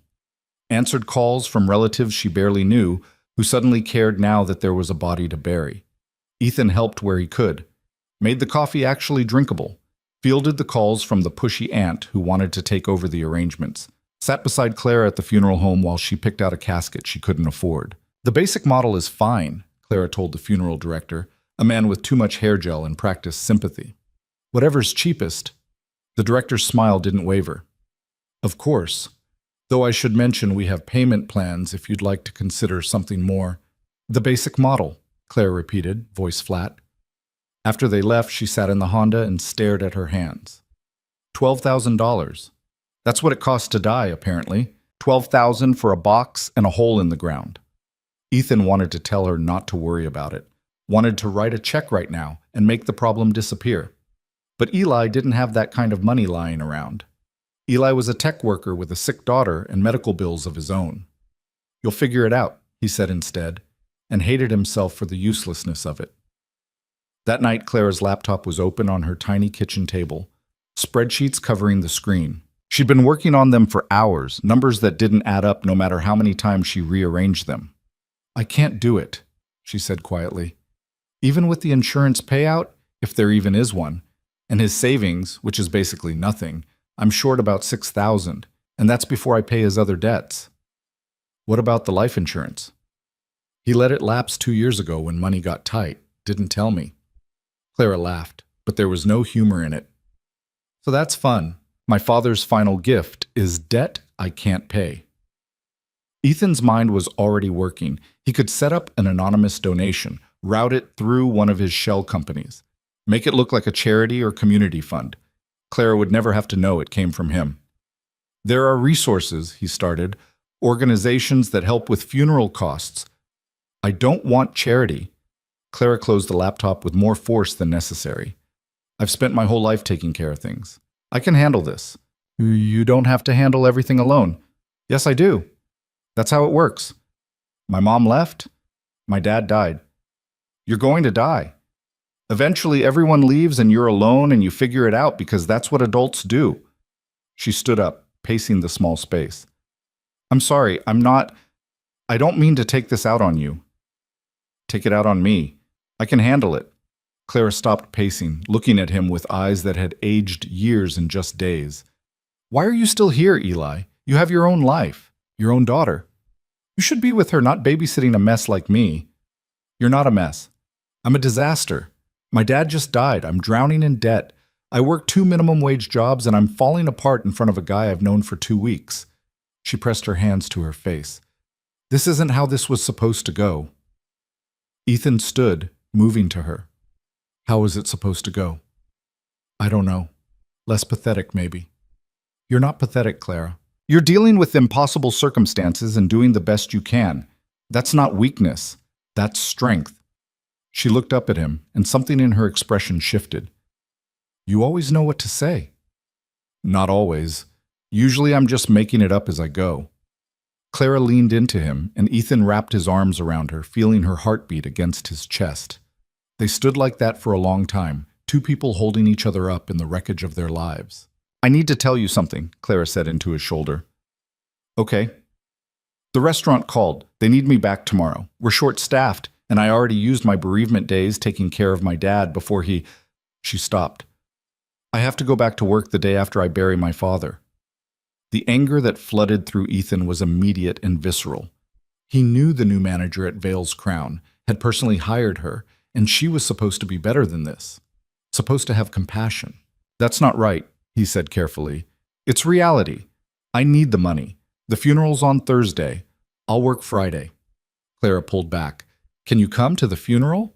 Of course. It'll be small, just me and a few people from the hospice. Maybe some of my dad's old work friends. She tried to smile. Not exactly a party. I'll be there. And he was. Thursday morning, standing in a cemetery while rain turned the ground to mud, watching Clara say goodbye to the man who'd raised her. The service was brief and impersonal. A minister who'd never met her father reading generic platitudes. 6 people total, including Ethan and the funeral home staff. Clara stood at the graveside in a black dress that was too big on her, probably borrowed, and didn't cry. Just stared at the casket like she was trying to memorize it. When it was over and everyone else had left, she stayed and Ethan stayed with her. I keep thinking I forgot something, Clara said to the freshly turned earth. Like there's something I was supposed to say or do and I missed it, but I don't know what. You didn't miss anything. How do you know? Because you were there. That's all that mattered. Clara turned to him, rain streaming down her face. When you die, Will your daughter remember this? Standing in the rain at your funeral? The question hit Ethan like a physical blow. Probably. I'm sorry. That was cruel. It was honest. He took her hand. Come on. Let's get you out of the rain. They went back to Clara's apartment, both soaked through. She changed into dry clothes while Ethan made tea. Neither of them would drink. When she emerged from the bathroom, Clara looked exhausted in a way that went deeper than lack of sleep. I need to ask you something, she said, sitting on the edge of her bed. And I need you to be honest. Ethan's stomach tightened. Okay. How much time do you have left, really? He'd been avoiding thinking about it. Avoiding the symptoms that were getting worse. The fatigue that now hit him like a truck. The weight loss that made his clothes hang loose. The moments where his vision would blur and the world would tilt sideways. I don't know, he said. A week. Maybe 2. Clara's face crumpled. That's not enough time. No, it's not. I just got you. I can't lose you too. Ethan sat beside her, taking her hands. Clara, I'm going to ask you something and I need you to listen. When I'm gone, don't. When I'm gone, he continued firmly, I need you to promise me you'll keep living. Really living, not just surviving, not just working yourself to death to pay off debts. Actually living. How am I supposed to do that? I don't know, but you'll figure it out. He squeezed her hands. You're stronger than you think you are. Clara kissed him then, desperate and clinging, and Ethan kissed her back, knowing it was selfish, knowing he should be spending this time with Lily, knowing he was making everything worse. But he couldn't stop. Couldn't walk away from this woman who'd somehow become essential in the space of 2 weeks. They made love slowly, carefully, like they were both made of glass. And afterward, lying tangled together in her small bed, Ethan felt the weight of his deception pressing down harder than ever. He had to tell her, had to come clean before it was too late. Clara! His phone buzzed, then buzzed again, then started ringing. Margaret's name flashed on the screen. Ethan's blood went cold. Margaret never called unless it was an emergency. I have to take this, he said, extracting himself from Clara's arms. Is everything okay? I don't know. He stepped into the bathroom, closing the door. Margaret, what's wrong? It's Lily. The nanny's voice was tight with worry. She's asking for you. She's upset, Ethan. Really upset. She knows something's wrong. What do you mean she knows? She found one of the videos, the ones you're making for her future birthdays. It was on your laptop and she… Margaret's voice cracked. She saw you talking about dying. She knows. The world tilted. Ethan pressed his hand against the wall to steady himself. Put her on. Daddy? Lily's voice was small and scared, and it broke something in Ethan's chest. Where are you? I'm in the city, baby. I'll be home soon. Are you really dying? Ethan closed his eyes. This wasn't how it was supposed to happen. He'd planned it, had a whole speech prepared, was going to sit her down and explain it gently, carefully, in a way a 7-year-old could understand. Yes, he said, because he couldn't lie to her. I am. Lily was quiet for a long moment. Then, when? Soon. How soon? I don't know exactly, sweetheart, but probably in the next couple of weeks. That's not fair. Her voice was thick with tears. You're supposed to stay. You're my daddy. You're supposed to be here. I know, baby. I know. And I'm so sorry. Ethan's own voice was breaking. I wish I could stay. I wish I could be there for everything. For your first day of middle school and your driver's license and your wedding. But I can't. And I hate it. I hate it so much. Then don't die. Lily was crying now. Just don't die, Daddy. Please don't die. I don't have a choice, Lily. Yes, you do. The doctor said you could do treatment. You could try to fight it. The treatment won't cure me. It'll just make me really sick for the time I have left. And I'd rather spend that time being your dad than being sick in a hospital. I don't care if you're sick. I just want you to stay. Ethan slid down the wall, sitting on Clara's bathroom floor, phone pressed to his ear, tears streaming down his face. I can't, sweetheart. I'm so sorry, but I can't. Lily sobbed on the other end of the line, and Ethan had never felt more helpless in his entire life. He was a billionaire. He'd built an empire from nothing. He could make almost anything happen with enough money and determination. But he couldn't fix this. couldn't buy more time, couldn't save himself or spare his daughter this pain. "I'm coming home," he said. "Right now. I'm coming home, and we're going to spend the day together, okay? We'll do whatever you want. I want you to not die." "Anything except that, baby. Anything except that." He hung up and sat there for a long moment, trying to pull himself together. When he emerged from the bathroom, Clara was sitting up in bed, watching him with concerned eyes. "What happened?" she asked. "I have to go. My daughter, she found out. About me being sick. She's falling apart and I need to be there." Clara was already moving, grabbing his shirt from the floor. "Go! Of course, go!" Ethan dressed quickly, movements jerky and uncoordinated. His hands were shaking. His chest felt too tight. "I'm sorry," he said. "I don't want to leave like this. Eli, stop." Clara took his face in her hands.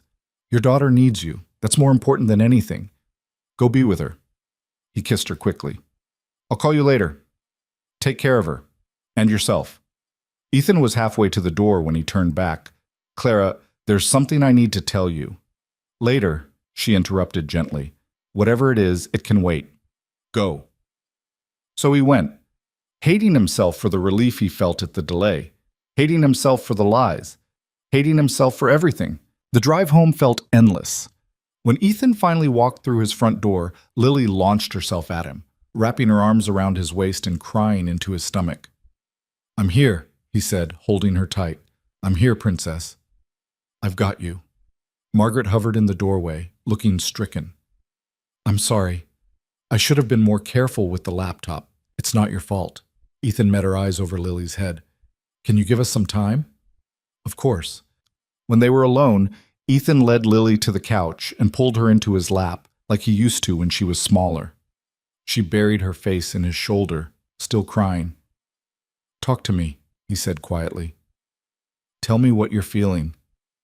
"I'm scared," Lily whispered. "I'm really, really scared, Daddy."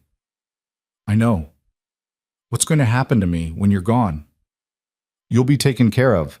Margaret's going to stay on as your nanny. Aunt Rachel is going to be your legal guardian." "I don't want Aunt Rachel. I want you." "I know, baby. I want me too." Lily pulled back to look at him with red, swollen eyes. "Is it going to hurt when you die?" Ethan had to swallow hard before he could answer. "I don't think so. The doctors say I'll probably just get tired and then I'll go to sleep." "And then what?" "I don't know. Nobody really knows what happens after." "I think you become a star," Lily said seriously. "So you can watch over me from the sky." Ethan's throat was so tight he could barely breathe. "That sounds nice." "Will you still love me when you're a star?" "I'll love you forever, Lily. Even when I can't be here.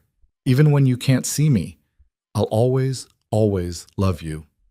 They sat like that for hours, Lily curled in his lap, Ethan holding her and trying to memorize the weight of her, the smell of her strawberry shampoo, the sound of her breathing. Eventually, she cried herself to sleep, and he carried her to bed, tucking her in with the stuffed rabbit. Margaret found him sitting on the floor outside Lily's bedroom, head in his hands. "You look terrible," she said quietly, sitting beside him. "I feel worse." "How much time do you have left?" "Honestly, I'm not sure. Days, maybe. A week, if I'm lucky." Margaret was silent for a moment, then, "There's a woman, isn't there?" Ethan's head snapped up. "What?" "The last few weeks. You've been disappearing, coming back looking like you've been somewhere that matters." Margaret gave him a knowing look. "I've worked for you for 3 years. I know when you're keeping secrets. It's complicated. It always is." "Her name is Clara. She worked at one of my restaurants. She doesn't know who I really am. I met her as Eli, just a regular guy, and I let her believe it because I wanted—" Ethan stopped. "I wanted someone to see me as just a man, not a billionaire, not the boss, just me." "Does she know you're dying?" "Yes." "But not the rest?" "No." Margaret sighed. "Ethan, I know. I know it's wrong. I know I should have told her from the beginning, but I was selfish and stupid, and now I don't know how to fix it. You tell her the truth. She'll hate me." "Maybe. Probably." Margaret put her hand on his shoulder. "But she deserves to know, and you deserve to die with a clear conscience." Ethan knew she was right. Had known it for days, maybe weeks. But knowing and doing were two different things. "I'll tell her," he said. "Soon. Soon better be really soon because you're running out of time." The next morning, Ethan woke up to Lily standing beside his bed, holding her backpack. "I'm not going to school," she announced. "Lily, I'm not. I want to stay with you. Every day. Until you—" She couldn't finish the sentence. Ethan sat up slowly. His body ached in new and interesting ways. His vision was blurry at the edges. "Okay. Really? Really? We'll spend every day together from now on."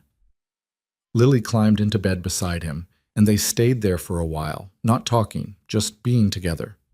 Eventually, they got up and made pancakes, misshapen, burnt on one side, perfect in their imperfection. Over breakfast, Ethan's phone buzzed with a text from Clara. "Hope you and Lily are okay. Thinking of you. Call when you can." He should call. Should explain where he'd been, what was happening. But looking at his daughter across the table, sticky with syrup and trying to smile, he couldn't bring himself to divide his attention. Later, he told himself, he'd call Clara later. But later turned into evening, and evening turned into the next day, and Ethan kept putting it off. Kept telling himself he needed to focus on Lily, needed to make these last days count. The truth was, he was a coward, scared of the conversation he needed to have, scared of losing Clara before he had to. On the third day, his assistant called with news about Vale's crown. "There's a situation," Amanda said. "The investors want a meeting. They're concerned about your absence." "Tell them I'm dealing with personal matters." "I did. They want to know when you'll be back." Ethan closed his eyes. "Schedule something for next week." "Mr. Vale?" "Ethan, are you sure? You sound—" "Just schedule it, Amanda." "Tuesday afternoon. The private dining room at Vale's Crown." After he hung up, Ethan realized what he'd just done. He'd scheduled a meeting at the restaurant where Clara worked. As Ethan Vale, billionaire owner in a suit and his real identity. If she was working that day, she'd see him. She'd figure it out. Maybe that was better. Maybe getting caught was easier than confessing. The meeting was scheduled for 2 in the afternoon on Tuesday. Ethan spent Monday night with Lily, making cookies and watching movies and pretending everything was normal. She fell asleep halfway through the second film, and he carried her to bed, knowing he was getting weaker, knowing each time might be the last time he could lift her. Tuesday morning, he dressed in a suit for the first time in weeks. The jacket hung loose. He'd lost at least 15 pounds. His face in the mirror was gaunt, shadows under his eyes that no amount of sleep could erase. "You look fancy," Lily said, appearing in the doorway.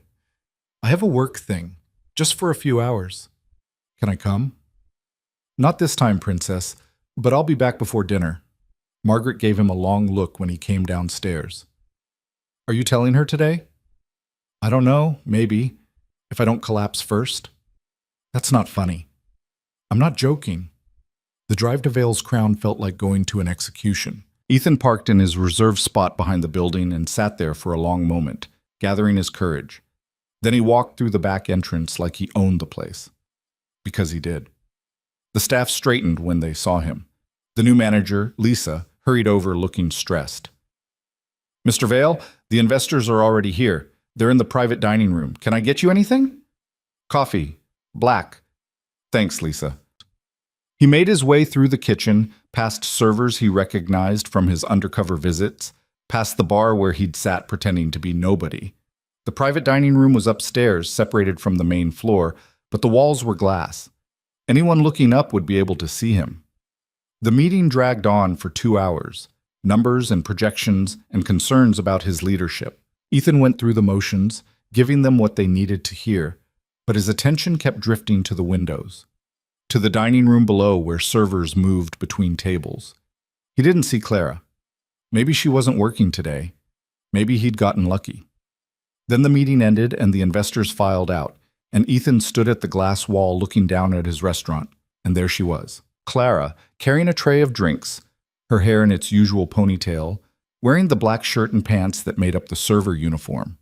She was smiling at a customer, that genuine smile that had first caught his attention.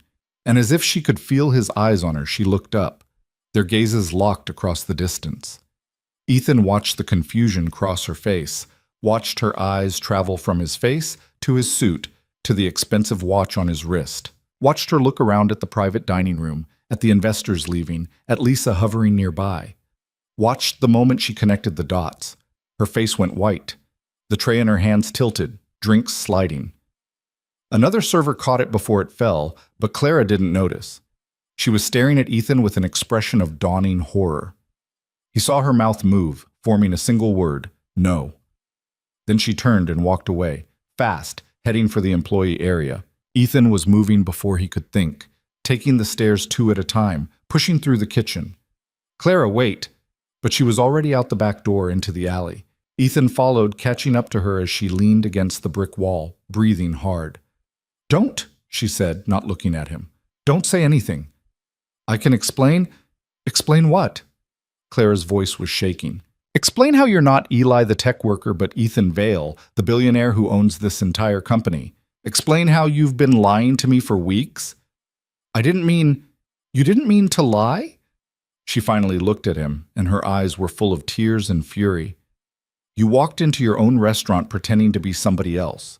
You watched me struggle, watched me worry about money and hours and feeding myself, and you knew the whole time you could fix it with a phone call. I did fix it. I fired Derek. I restored your hours. Without telling me it was you. Clara's voice cracked. Do you have any idea how humiliating this is? I told you everything.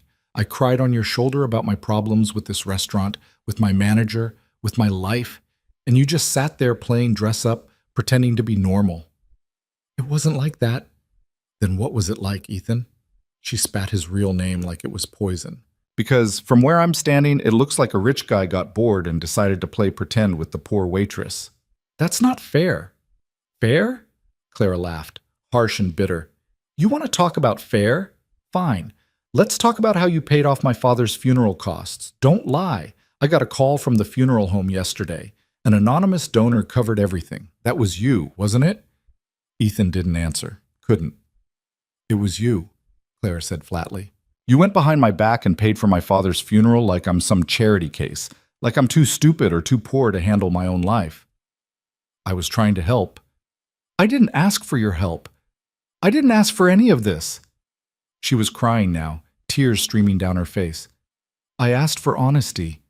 I asked you to be real with me, and instead you lied about who you are, about what you could do, about everything. Not everything, Ethan said desperately. My feelings for you are real. Clara, I'm in love with you. Don't you dare. Her voice went cold. Don't you dare say that to me. You don't love me. You love some idea of me. Some grateful little waitress who made you feel good about yourself in your last days. That's not true. Isn't it? Come on, Ethan. Be honest for once in your life. You wanted to be loved for who you are instead of what you have. So you found someone desperate enough, vulnerable enough, to fall for your act. Someone who'd never questioned why a random tech guy was so interested in a broke waitress. The words hit like physical blows. Clara, I can't do this. She wiped at her face, trying to pull herself together. I can't be around you right now. Maybe not ever. I need you to leave. Please, just let me explain. You had weeks to explain. Weeks to tell me the truth. Clara's voice broke completely. My father died thinking I'd met someone good, someone honest, someone who actually cared about me, and instead I met a liar who played games with my life. It wasn't a game. Then what was it? Because it feels like one to me. It feels like the universe's biggest joke. I finally let myself trust someone, let myself fall in love, and it turns out it was all fake. She looked at him with eyes full of pain. You're dying, Ethan. You have days, maybe a week, and instead of spending that time being honest, being real, you wasted it on this elaborate lie. For what? To feel normal? To pretend you weren't who you are? I wanted you to see me, Ethan said quietly. Just me. Not the money, or the power, or the image. Just the man. But the money and power are part of who you are. You can't separate them out when it's convenient and pretend they don't exist. That's not how life works.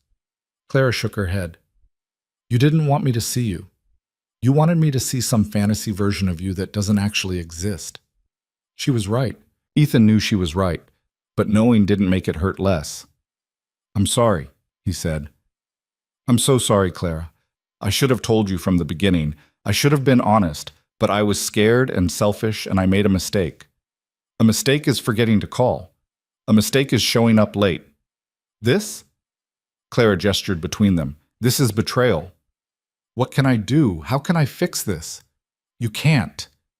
She straightened, wiping the last tears from her face. You're dying, Ethan. Go home. Spend the time you have left with your daughter. She deserves your honesty more than I do. Clara, please.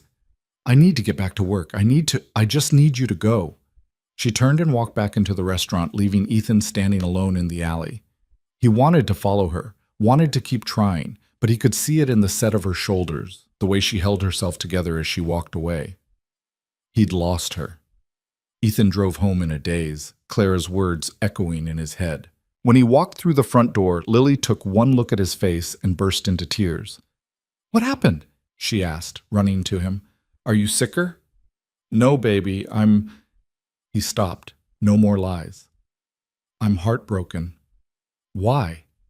Because I hurt someone I love, and now she won't forgive me. Lily hugged him tight. Did you say sorry? I did. Then she has to forgive you. That's the rule. It doesn't always work that way, Princess. It should. Ethan held his daughter and thought about Clara's face when she realized who he really was. Thought about the trust he'd broken, the lies he'd told, the mess he'd made of everything.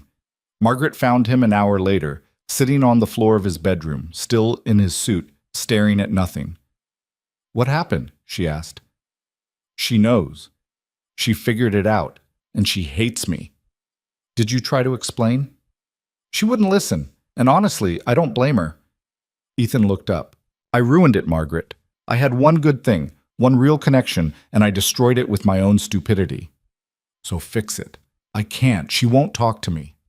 Then make her listen. Margaret crouched down in front of him. You're dying, Ethan. You don't have time for pride or fear. If you love her, fight for her. She told me to spend my time with Lily. So spend your days with Lily and your nights fighting for Clara. You're running out of time. Stop wasting it. That night, Ethan tried calling Clara. It went straight to voicemail. He tried texting. No response. He sent flowers to her apartment with a note that said simply, I'm sorry. Please, let me explain. E. The flowers came back the next day, unopened. He was running out of time in more ways than one. His body was failing faster now. He could feel it, the weakness creeping into his bones, the fog settling over his thoughts. He'd started having episodes where he'd black out for a few seconds, wake up on the floor with Margaret hovering over him, looking terrified. You need to go to the hospital, she said after the third time. No, I'm staying here with Lily. Ethan, I'm dying, Margaret. Whether it happens in a hospital or at home doesn't change the outcome. At least here, Lily can have me for as long as possible. So he stayed home and spent every moment with his daughter. They made art projects, read books, watched movies, had long conversations about everything and nothing. And every night, after Lily fell asleep, Ethan sat in the dark and thought about Clara, about the way she smiled, the kindness in her eyes, the strength it took to keep going when everything was falling apart, about how he'd thrown it all away because he was too scared to be honest. On the 5th day after the confrontation, Ethan woke up and knew he didn't have much time left. His body felt wrong, too heavy, too slow, like it was shutting down piece by piece. His vision was graying at the edges. His heart was beating irregularly. He made it downstairs, barely, and found Margaret in the kitchen. Call Clara, he said. Please. Tell her I need to see her. Tell her it's urgent. Ethan, I'm dying, Margaret. Today, tomorrow, soon. And I need to see her one more time. I need to try to make this right before I can't anymore. Margaret looked at him, really looked, and her face went pale. Oh, God, you really are, Yeah, so please, call her. Margaret made the call while Ethan sat at the kitchen table trying to stay conscious. He heard her voice, muffled and urgent, heard her say, He's dying, for real dying. If you want to say goodbye, you need to come now. Then Margaret was hanging up, looking at him with tears in her eyes. She's coming. She said she'll be here in 20 minutes. 20 minutes felt like an eternity. Ethan spent them trying to figure out what to say, how to apologize, how to make Clara understand that the lies came from fear, not malice. that his love for her was the only true thing in the whole mess. When the doorbell rang, Margaret answered it. Ethan heard Clara's voice, quiet and hesitant. "Where is he?" "Kitchen." "But Clara, he's bad. Really bad. Be prepared."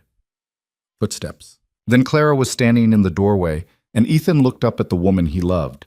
She looked tired, sad, beautiful. "Hi," he said. "Hi." Clara stayed in the doorway, not coming closer. "Margaret said you needed to see me." "I needed to apologize, really apologize. Not just say sorry, but explain." Ethan stopped as another wave of dizziness hit. "Can you sit? Please?" Clara hesitated, then moved to the chair across from him. Up close he could see she'd been crying, could see the dark circles under her eyes that matched his own. "I lied to you," Ethan said, "about who I was, about what I could do, and there's no excuse for that. But I want you to understand why." "Okay?" Clara's voice was careful, guarded. "When my wife died, something broke inside me. I stopped being Ethan, the person, and became Ethan Vale, the brand, the billionaire, the CEO. Everyone wanted something from me. Business partners wanted deals, employees wanted jobs, charities wanted donations. Even my friends, the few I had left, they looked at me different after she died, like I was fragile, like they had to be careful around the widower." He paused, gathering strength. "Then I got the diagnosis, and it got worse. People treated me like I was already dead, and I hated it. Hated being the dying billionaire everyone pitied. So when I walked into that restaurant and you saw me as a customer, just a regular guy. It felt like freedom." Clara's expression softened slightly, but she didn't interrupt. "I know I should have told you the truth. I know I should have been honest from the start. But I was selfish. I wanted one last chance to be normal. To be loved for who I am instead of what I have." Ethan's voice cracked. "And then I fell in love with you, and the lie got bigger, and I didn't know how to fix it without losing you." "So you just kept lying," Clara said quietly. "Yeah, I did. And that was wrong." Ethan met her eyes. "But Clara, please believe me. Everything else was real. The way I felt about you, the time we spent together, the person I was when I was with you. That was me. The real me." Clara was crying now, tears sliding down her face. "How am I supposed to trust that? How do I know what was real and what was part of the act? Because I'm telling you now, no more lies, no more hiding." Ethan reached across the table, and after a moment, Clara took his hand. "I love you. I'm in love with you. And I'm dying. And I wasted the time we had left on being scared instead of being honest. That's my biggest regret. Not the lying? The lying is part of it, but mostly I regret not trusting you with the truth, not trusting that you'd see past the money to the man underneath." Clara squeezed his hand. "I don't know if I can forgive you, Ethan. Not right now. Maybe not ever. You broke my trust in a really fundamental way. I know. But I also know you're dying, and I know you're scared, and I know what it's like to feel invisible." She wiped at her eyes. "So I'm here, I came, but I can't promise you anything else. I don't need promises. I just needed you to know I'm sorry, and that you mattered. You matter so much, Clara." They sat there, hands linked across the table, two broken people trying to find their way back to each other. Then Ethan's vision blurred and the world tilted, and he felt himself falling. The last thing he heard before everything went dark was Clara screaming his name. Ethan woke up in a hospital bed with tubes in his arms and Lily's face hovering above him. "Daddy?" Her voice was small and terrified. "You're awake." He tried to speak, but his throat was sandpaper. A nurse materialized beside the bed, checking monitors, adjusting something on one of the machines. "Welcome back, Mr. Vale. You gave everyone quite a scare." "How long?" Ethan managed to croak out. 6 hours. You collapsed at home. Severe dehydration, arrhythmia, multiple organ stress." The nurse's voice was professionally kind. "You're lucky your friend called the ambulance so quickly." Friend. Clara. Ethan turned his head, searching the room. She was there, standing in the corner like she wasn't sure she had permission to be present. Her eyes were red-rimmed, her clothes rumpled like she'd been here the whole time. "Hey," he said. "Hey." Clara moved closer but didn't sit. You scared the hell out of me. Sorry, seems to be my thing lately. Lily was gripping his hand so tight it hurt. The doctor said you're really sick now, like really, really sick. Ethan looked at the nurse who gave him a meaningful look before quietly leaving the room. Margaret appeared in the doorway, looking exhausted. I'll take Lily to get some food, Margaret said gently. Give you two a minute. I don't want to leave, Lily protested. I'll be right here when you get back, Princess. I promise. After they left, silence filled the space between Ethan and Clara. She still hadn't sat down. Still looked like she might bolt any second. You didn't have to stay, Ethan said. I know. Clara finally sank into the chair beside his bed. But you collapsed right in front of me. I couldn't just leave. Thank you for calling the ambulance. What else was I supposed to do? Let you die on your kitchen floor? Her voice cracked. I'm angry at you, Ethan. I'm furious. But I don't want you dead. Ethan closed his eyes. The fluorescent lights were too bright, making his head pound. What did the doctor say when I was out? That your organs are shutting down, that they can make you comfortable, but there's nothing else they can do. Clara's hands twisted in her lap. He said days, maybe a week if you're lucky. Doesn't feel very lucky. No, it doesn't. They sat in silence for a long moment. Then Clara said, I've been sitting here for 6 hours trying to figure out if I should forgive you, and I still don't know. You don't have to bet. Let me finish. She looked at him directly. What you did was wrong. The lying, the manipulation, the playing pretend with my life, all of it was wrong. And part of me wants to walk out of this room and never see you again. Ethan's chest tightened. But then I think about my dad, about how at the end, all the old fights and resentment seemed so stupid, so small compared to the fact that he was dying. Clara wiped at her eyes. And I wonder if I'm going to regret this. If I'm going to regret walking away from you now because my pride was hurt. Your pride should be hurt. I treated you terribly. Yeah, you did. Clara leaned forward, elbows on her knees. But you also saw me. Really saw me. When everyone else looked through me like I was furniture, you noticed. You cared. And I don't think that was fake. It wasn't. So here's what I've decided. She took a shaky breath. I can't forgive you yet. I'm not ready for that. But I can be here. I can sit with you while you're dying. I can try to find my way back to something that doesn't feel like hate. Clara, I'm not doing this for you, she interrupted. I'm doing it for me.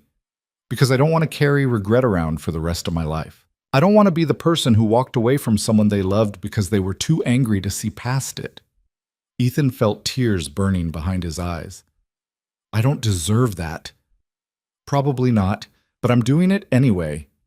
The door opened and Lily came back in, carrying a cup of terrible hospital coffee. She climbed carefully onto the bed beside Ethan, curling into his side like she used to when she was smaller. The cafeteria is gross, she announced. Margaret made me eat a sandwich anyway. Good. Someone has to keep you fed. Lily looked at Clara. Are you Daddy's girlfriend? Ethan's heart stopped. Clara's face went pink.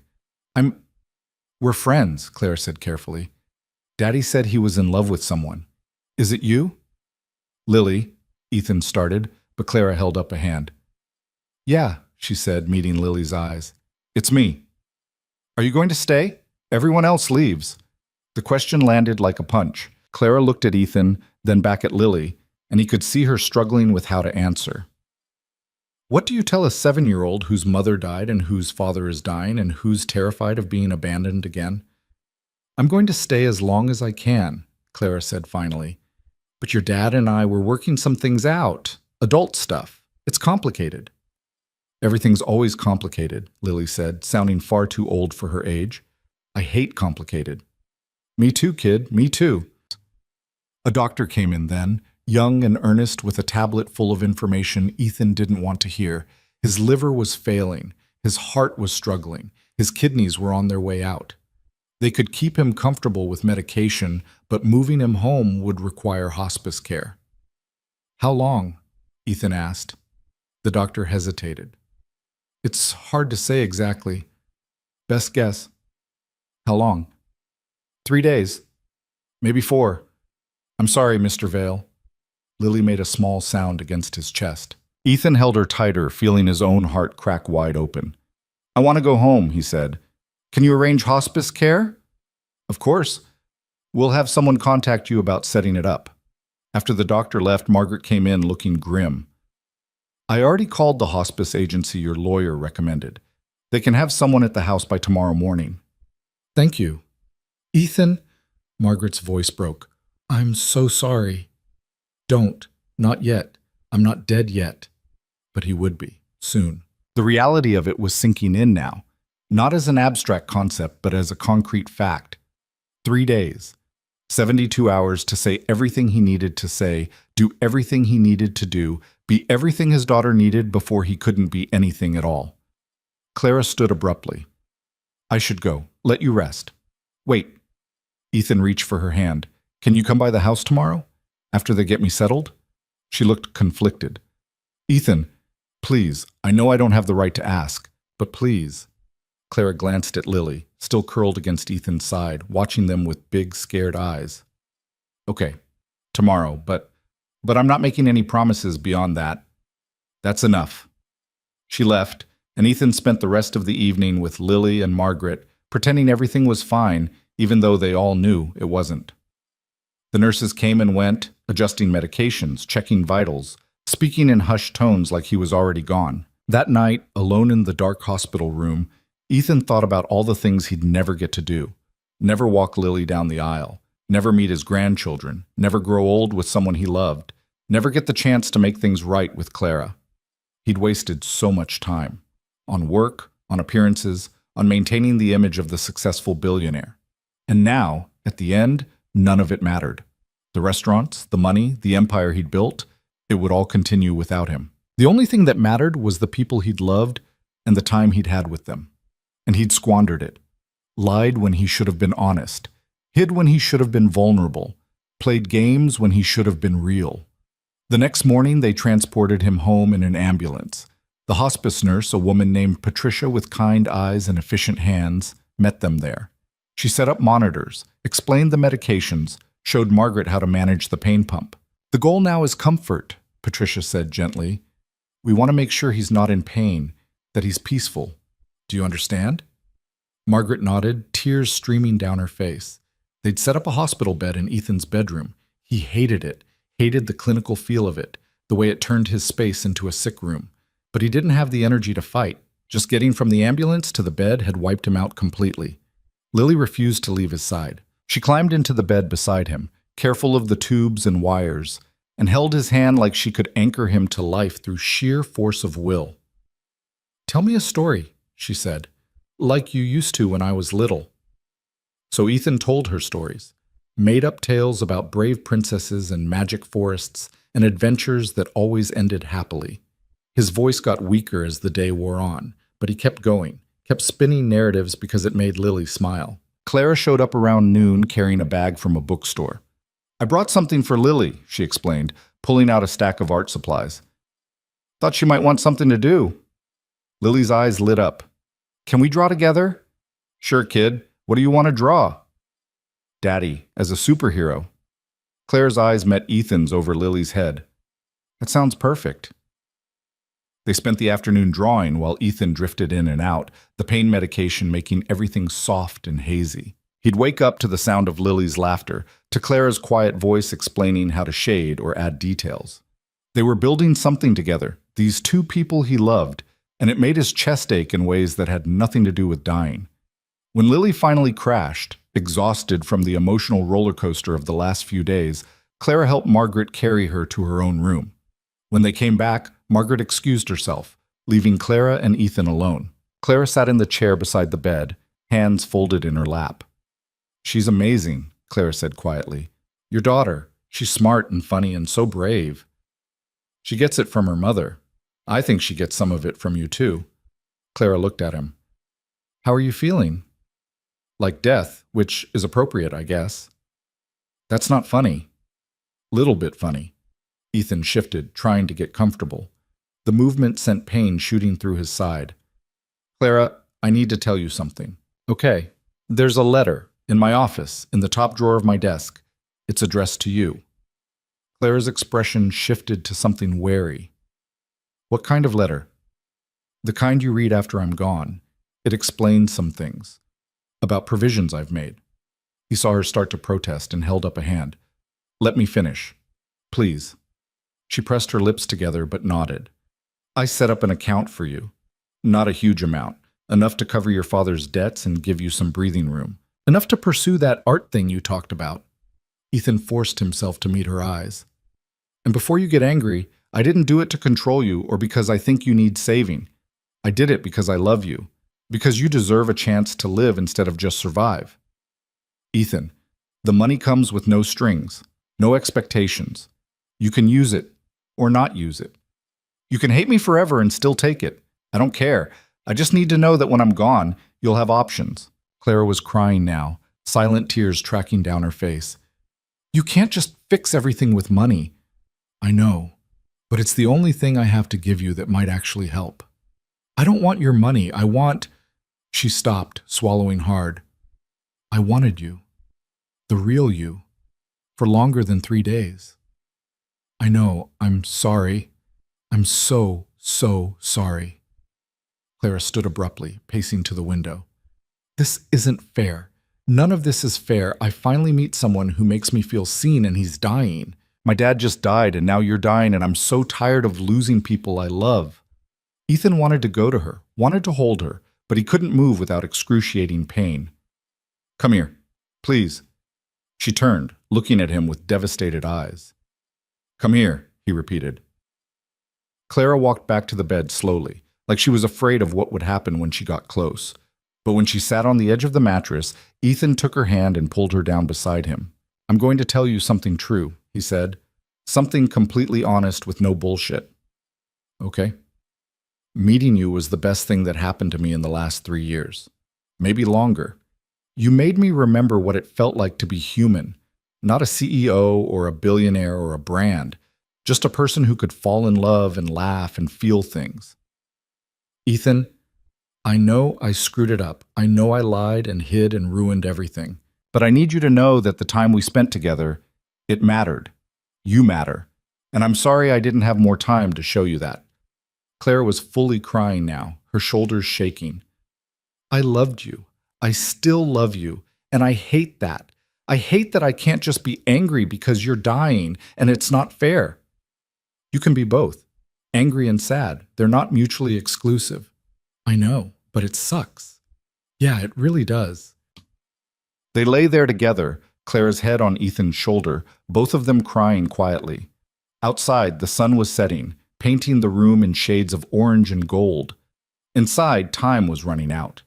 Patricia, the hospice nurse, came by around 8 to check on him. Her face when she saw the monitors told Ethan everything he needed to know. How long, Gage? He asked when Clara had stepped out to use the bathroom. Patricia hesitated. It's progressing faster than we expected. Your organs are failing rapidly. I'd say hours, not days. Hours. I'm sorry. Is there anyone you need to call? Anything you need to do? Ethan thought about his lawyer, his business partners, the dozens of people who'd want to say goodbye. Then he thought about Lily sleeping in the next room and Clara in his bathroom trying to compose herself. No, he said. Everyone who matters is already here. When Clara came back, her face was blotchy but calmer. She'd clearly been splashing water on it, trying to pull herself together. Patricia says you don't have much time, she said quietly.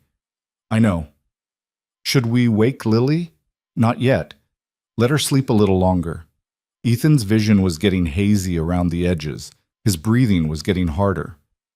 Clara, I need you to promise me something. What?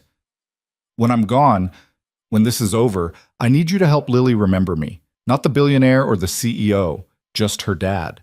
The person who made her pancakes and told her stories and loved her more than anything. Clara's voice was thick with tears. Of course. Of course I'll do that. And I need you to live. Really live. Use the money. Don't use the money. I don't care. But don't let grief bury you. Don't let losing your dad and losing me turn you into someone who just exists instead of living. That's a pretty big ask. I know. But you promised my dad you'd try. Now promise me. Clara took his hand, squeezing it tight. I promise, I'll try. That's all I can ask. They talked for another hour, quietly, about everything and nothing. Clara told him about her childhood dreams, the stories she used to make up, the life she'd imagined before reality got in the way. Ethan told her about Sarah, about falling in love at 23 and thinking they'd have forever. I thought I'd have more time, he said. Thought I'd get to see Lily grow up, get married, have kids of her own. Thought I'd get old and boring and die peacefully in my sleep at 90. That would have been nice. Yeah, but I got this instead. 32 years and a body that quit on me. Ethan's breathing was getting labored now. Each breath felt like work. Not the worst life, though. I got to build something. Got to be Lily's dad. Got to meet you. Don't talk like you're summing things up. You're not done yet. Clara, I'm dying. Right now. We both know it. She made a sound that was half sob, half laugh. I hate this. I hate all of this. Me too. Margaret came in around 10, took one look at the monitors, and her face crumpled. Should I wake Lily? Ethan nodded. He didn't trust his voice. When Lily stumbled in, still half asleep, she took one look at her father and understood. Kids always knew. They could sense when the world was about to shift beneath their feet. Daddy? Her voice was so small. Come here, princess. Lily climbed onto the bed, settling into the crook of Ethan's arm. Clara moved to give them space, but Ethan grabbed her hand. Stay. Both of you stay. So they did. Margaret stood at the foot of the bed, crying silently. Clara sat on one side, holding Ethan's hand. Lily curled into his other side, her small body shaking with sobs.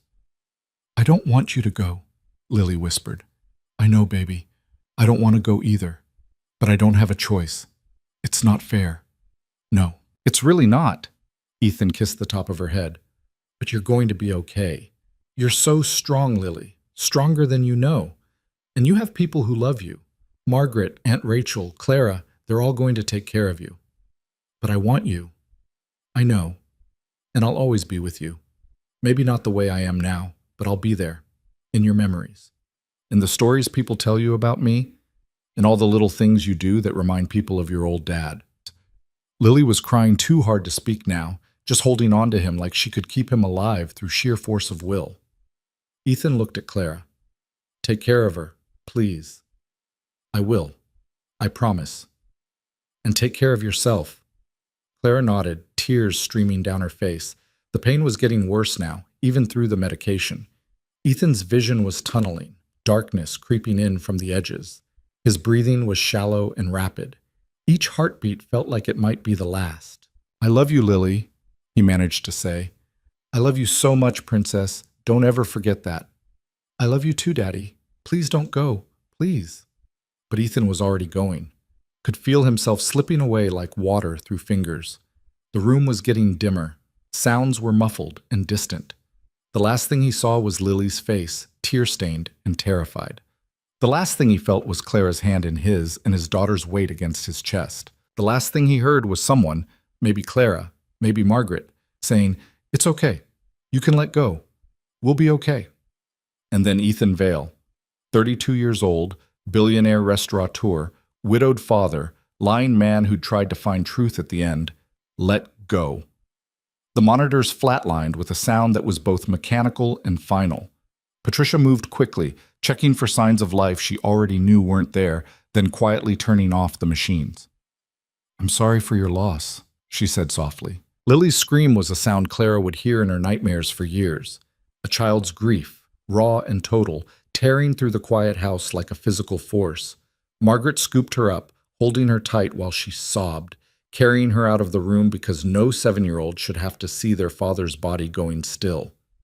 Clara stayed. Sat beside the bed holding Ethan's hand even though there was no one left to hold it back. His face looked peaceful now, all the pain and fear smoothed away. He looked younger, like the man he'd been before cancer, and lies and dying had aged him. You idiot, she whispered to his still form. You beautiful, stupid idiot. Patricia gave her privacy, stepping out to help Margaret with Lily. Clara sat there alone with Ethan's body and thought about everything that had happened in the last few weeks. The lies and the truth. The love and the hurt. The brief, shining moment when she'd thought maybe she'd found something real. She had found something real. It was just wrapped in so many layers of deception that the truth had gotten lost. Clara reached into Ethan's bedside table and found what she was looking for, the stuffed rabbit he kept there, the one he'd mentioned that belonged to Lily. She took it, along with one of his shirts that still smelled like him, and went to find the little girl who'd just lost everything. Lily was in her room, curled in Margaret's lap, still crying, but quieter now. The kind of crying that came from a place too deep for screaming. "I brought you something," Clara said quietly, holding out the rabbit and the shirt. Lily took them both, burying her face in the shirt. "It smells like Daddy." "I know, sweetie." "Is he really gone?" Clara swallowed hard. "Yeah, he's really gone. I want him back." "I know, I want that too." Lily looked up at her with devastated eyes. "You promised you'd stay. You promised Daddy." Clara's heart broke all over again.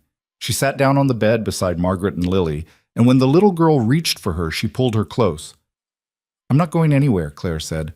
"I promise. I'm going to stay right here and help you through this." "Really?" "Really. Your dad asked me to help you remember him. And I'm going to do that. We're going to remember him together." Lily clung to her, this woman she barely knew who'd somehow become essential in the space of a crisis. And Clara held her, this child who'd lost both parents before the age of 8, and made a silent vow. She would keep her promises. To Ethan, to Lily, to herself. She would live.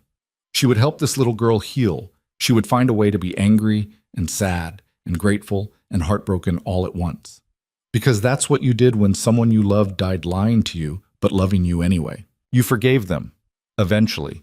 And you kept going, even when it felt impossible. The funeral happened on a gray Thursday that matched everyone's mood. Clara stood in the back of the church. Because of course there was a church service, even though Ethan had never been particularly religious, and watched hundreds of people file in, business associates in expensive suits, restaurant staff who'd never met their boss but came anyway, society types who probably didn't even like Ethan but showed up because that's what you did when a billionaire died. Lily sat in the front row between Margaret and her Aunt Rachel, a woman Clara had met exactly once. Rachel looked like she'd stepped out of a catalog. Perfectly styled blonde hair, tasteful black dress, the kind of put-together that came from having money and time. She'd been polite to Clara, distant, like she couldn't quite figure out what this random waitress was doing at her nephew's deathbed.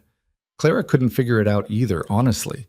The service was long and impersonal. People got up and talked about Ethan Vale, the successful businessman, the philanthropist, the visionary who'd revolutionized upscale dining. Nobody mentioned Ethan, the person. Ethan, who made terrible pancakes for his daughter. Ethan, who'd disguised himself to see his own restaurant. Ethan, who'd fallen in love with a waitress and lied about who he was because he was scared. When it was over, Clara slipped out before anyone could corner her with questions. She'd promised Lily she'd come to the house later, but right now she needed air. Needed space to process the fact that the man she'd loved for 2 weeks was actually gone. Her apartment felt too quiet when she got home. Too empty. Clara stood in the middle of it and realized she'd been avoiding being here. Had spent the last week either at Ethan's house helping with Lily or picking up extra shifts at the restaurant because staying busy meant not thinking. But now she was alone with her thoughts, and they were loud. She pulled out her phone and stared at the last text Ethan had sent her, the one from before everything fell apart, when he was still Eli and she still believed in the fairy tale. "Thinking about you. Hope you're having a good day." Such a simple message, so ordinary. And now it felt like an artifact from another life. Clara opened her laptop, intending to job search. She needed something better than waitressing if she was going to survive, but instead found herself staring at the email from Ethan's lawyer. It had arrived 2 days ago, the day after the funeral, with the subject line, "Regarding provisions made on your behalf." She hadn't opened it yet, hadn't been ready to deal with whatever Ethan had done. Now, sitting in her quiet apartment with nothing but grief for company, Clara clicked it open. The email was brief and professional, explaining that Ethan had established a trust in her name. The lawyer, a man named Richard Chen, requested a meeting to discuss the details and deliver a letter Ethan had written. Clara stared at the screen for a long time. Then she hit reply. "I can meet tomorrow. 2 p.m. works."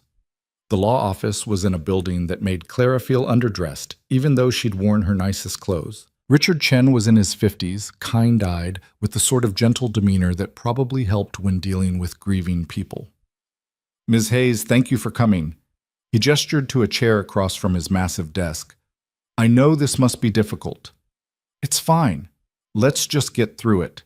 Richard nodded, pulling out a folder. "Mr. Vale was very specific about his wishes regarding you. He established a trust fund in the amount of $200,000. Clara's breath caught. "I'm sorry, what?" $200,000. "The funds are available to you immediately with no restrictions on use." Mr. Vale was clear that this was a gift, not a loan or obligation. He wanted you to have options. $200,000. That was more money than Clara had ever imagined having. More than enough to pay off her father's debts, cover funeral costs, go back to school, actually live instead of just survive. "I can't accept this," she heard herself say. "I understand it's overwhelming." "No, you don't understand. He lied to me about who he was, what he could do, everything. I can't just take his money like that makes it okay." Richard's expression softened. "Ms. Hayes, may I be honest with you? Please." "I worked with Ethan for 5 years. I handled his business deals, his estate planning, all of it. And in that time, I never saw him care about anyone the way he cared about you." Richard pulled an envelope from the folder. "He wrote this letter 3 days before he died. Made me promise I'd give it to you in person. Whatever happened between you two, whatever mistakes he made, he loved you. That much I know for certain." Clara took the envelope with shaking hands. Her name was written on the front in Ethan's handwriting, slightly shaky like he'd been weak when he wrote it. Do you mind if I read this alone?" "Of course, take your time. I'll be in the conference room when you're ready to discuss the details." After he left, Clara sat in the expensive leather chair and stared at the envelope. Part of her wanted to rip it up unread, wanted to reject everything Ethan had tried to give her because accepting it felt like forgiving him, and she wasn't sure she was ready for that. But another part, the part that had loved him despite everything, needed to know what he'd written. She opened it. The letter was 3 pages, front and back, covered in Ethan's increasingly unsteady handwriting. "Dear Clara, if you're reading this, I'm dead. Probably been dead for a few days, knowing how efficient Richard is. I hope the funeral wasn't too terrible. I tried to keep my instructions simple, but knowing my family, they probably turned it into a production anyway. I'm writing this at 2 a.m., 3 days after you found out who I really am. 3 days after I saw your face when you realized I'd been lying. You won't talk to me. You changed your number, which I probably deserve, so I'm writing this instead. First, I'm sorry. I've said it before, but I need to say it again. I'm sorry for lying about who I was. I'm sorry for manipulating your life from behind the scenes. I'm sorry for being such a coward that I couldn't just be honest from the start. I've been thinking a lot about why I did it. And yeah, part of it was wanting to be seen as just a guy instead of a billionaire. But if I'm being really honest, and I figure I should be honest now since I'm dying and lies seem pretty stupid when you're running out of time, part of it was control. My whole life I've controlled everything. Built my business from nothing through sheer force of will. Controlled my image, my reputation, every detail of how people saw me. When Sarah died, I lost control. When I got the diagnosis, I lost even more. So when I met you, I grabbed on to the one thing I could still control, the narrative. I got to decide who you thought I was. Got to craft the perfect version of myself. And that was wrong. So incredibly wrong. You deserve the truth. You deserve to make informed choices about who you were spending time with, who you were falling in love with. I took that away from you because I was selfish. Here's the thing, though, and I need you to believe this. Everything else was real. The way I felt about you, the conversations we had, the person I was when we were together. That was the real me. The most real I'd been in years, actually. You made me remember what it felt like to be human. Not a CEO or a brand or a dying man everyone pitied. Just Ethan. Just a guy who liked talking to you and hearing you laugh and watching you be kind to strangers who didn't deserve it. By now, Richard has probably told you about the trust fund. I know you're probably angry about that too. Maybe you're thinking about refusing it to prove a point. Don't. That money isn't about controlling you or buying your forgiveness or whatever you might be worried about. It's about giving you the freedom I took from you when I lied. the freedom to choose what you want to do with your life instead of just surviving. Use it to pay off your dad's debts. Use it to go to art school. Use it to tell me to fuck off from beyond the grave if that makes you feel better. I don't care. Just use it. Because here's what I learned in my last few weeks. Time is the only thing that actually matters. Not money, not success, not reputation, just time and what you do with it. I wasted so much time on things that didn't matter. Board meetings and networking events and maintaining an image. Time I could have spent with Lily or Sarah or building real connections with people instead of business relationships. Don't make my mistake. Don't waste your life being careful or scared or stuck in survival mode. Live, Clara. Really live. Chase the dreams you gave up. Take risks. Be messy and imperfect and beautifully human. And speaking of Lily, I know I asked you to help her remember me. I meant it, but I also want you to know you don't owe me that. You don't owe me anything. If you need to walk away from all of this, from her, from the money, from the memories, do it. Your healing matters too. But if you can find it in yourself to stay in her life, even a little bit, I think you'd be good for each other. She needs someone who knew me as more than the billionaire dad, someone who saw the person underneath. And I think you might need her too. A reminder that good things can come from messy situations. I don't know if you'll ever forgive me. I'm not sure I deserve it. But I hope someday you can look back on our time together and remember the good parts. The coffee dates and the cabin weekend and the quiet moments when it was just us. I hope you remember that I loved you, completely, imperfectly, but real. Take care of yourself, Clara Hayes. Be brave. Be reckless. Be everything you haven't let yourself be because you were too busy surviving. And if you think of me sometimes, remember, I died grateful. Grateful that I got to meet you. Grateful that you showed me what really matters. Grateful for every moment, even the ones I screwed up. Love, Ethan. P.S. There's a painting in my office. Small one, watercolor, of a woman reading in a coffee shop. I bought it from a street artist 2 years ago, and it always reminded me of you before I even met you. I left instructions for it to be delivered to your apartment. You don't have to keep it, but I wanted you to have it anyway. Clara read the letter 3 times, tears streaming down her face. By the third read-through, she was ugly crying in Richard Chen's office, not caring who heard. Ethan had been an idiot, a beautiful, complicated, frustrating idiot, but he'd loved her. That came through in every word. And despite everything, the lies, the manipulation, the hurt, she'd loved him too. Maybe she still did. Richard knocked softly before entering. "Miss Hayes, are you all right?" Clara wiped her face with her sleeve. "No, but I will be. Shall we discuss the trust details?" "Yeah, let's do that." They spent the next hour going over paperwork. The money was real, unrestricted, available immediately. Ethan had also left her a small monthly income from one of his restaurant holdings. Not enough to live lavishly, but enough to supplement whatever she chose to do. "He wanted to make sure you didn't have to waitress unless you wanted to," Richard explained. His words, not mine. When Clara finally left the office, she had a folder full of documents and a painting being delivered tomorrow, and a future that suddenly looked very different than it had that morning. She went to see Lily. Margaret answered the door, looking exhausted. "Clara, come in. Lily's been asking for you." The house felt different without Ethan in it.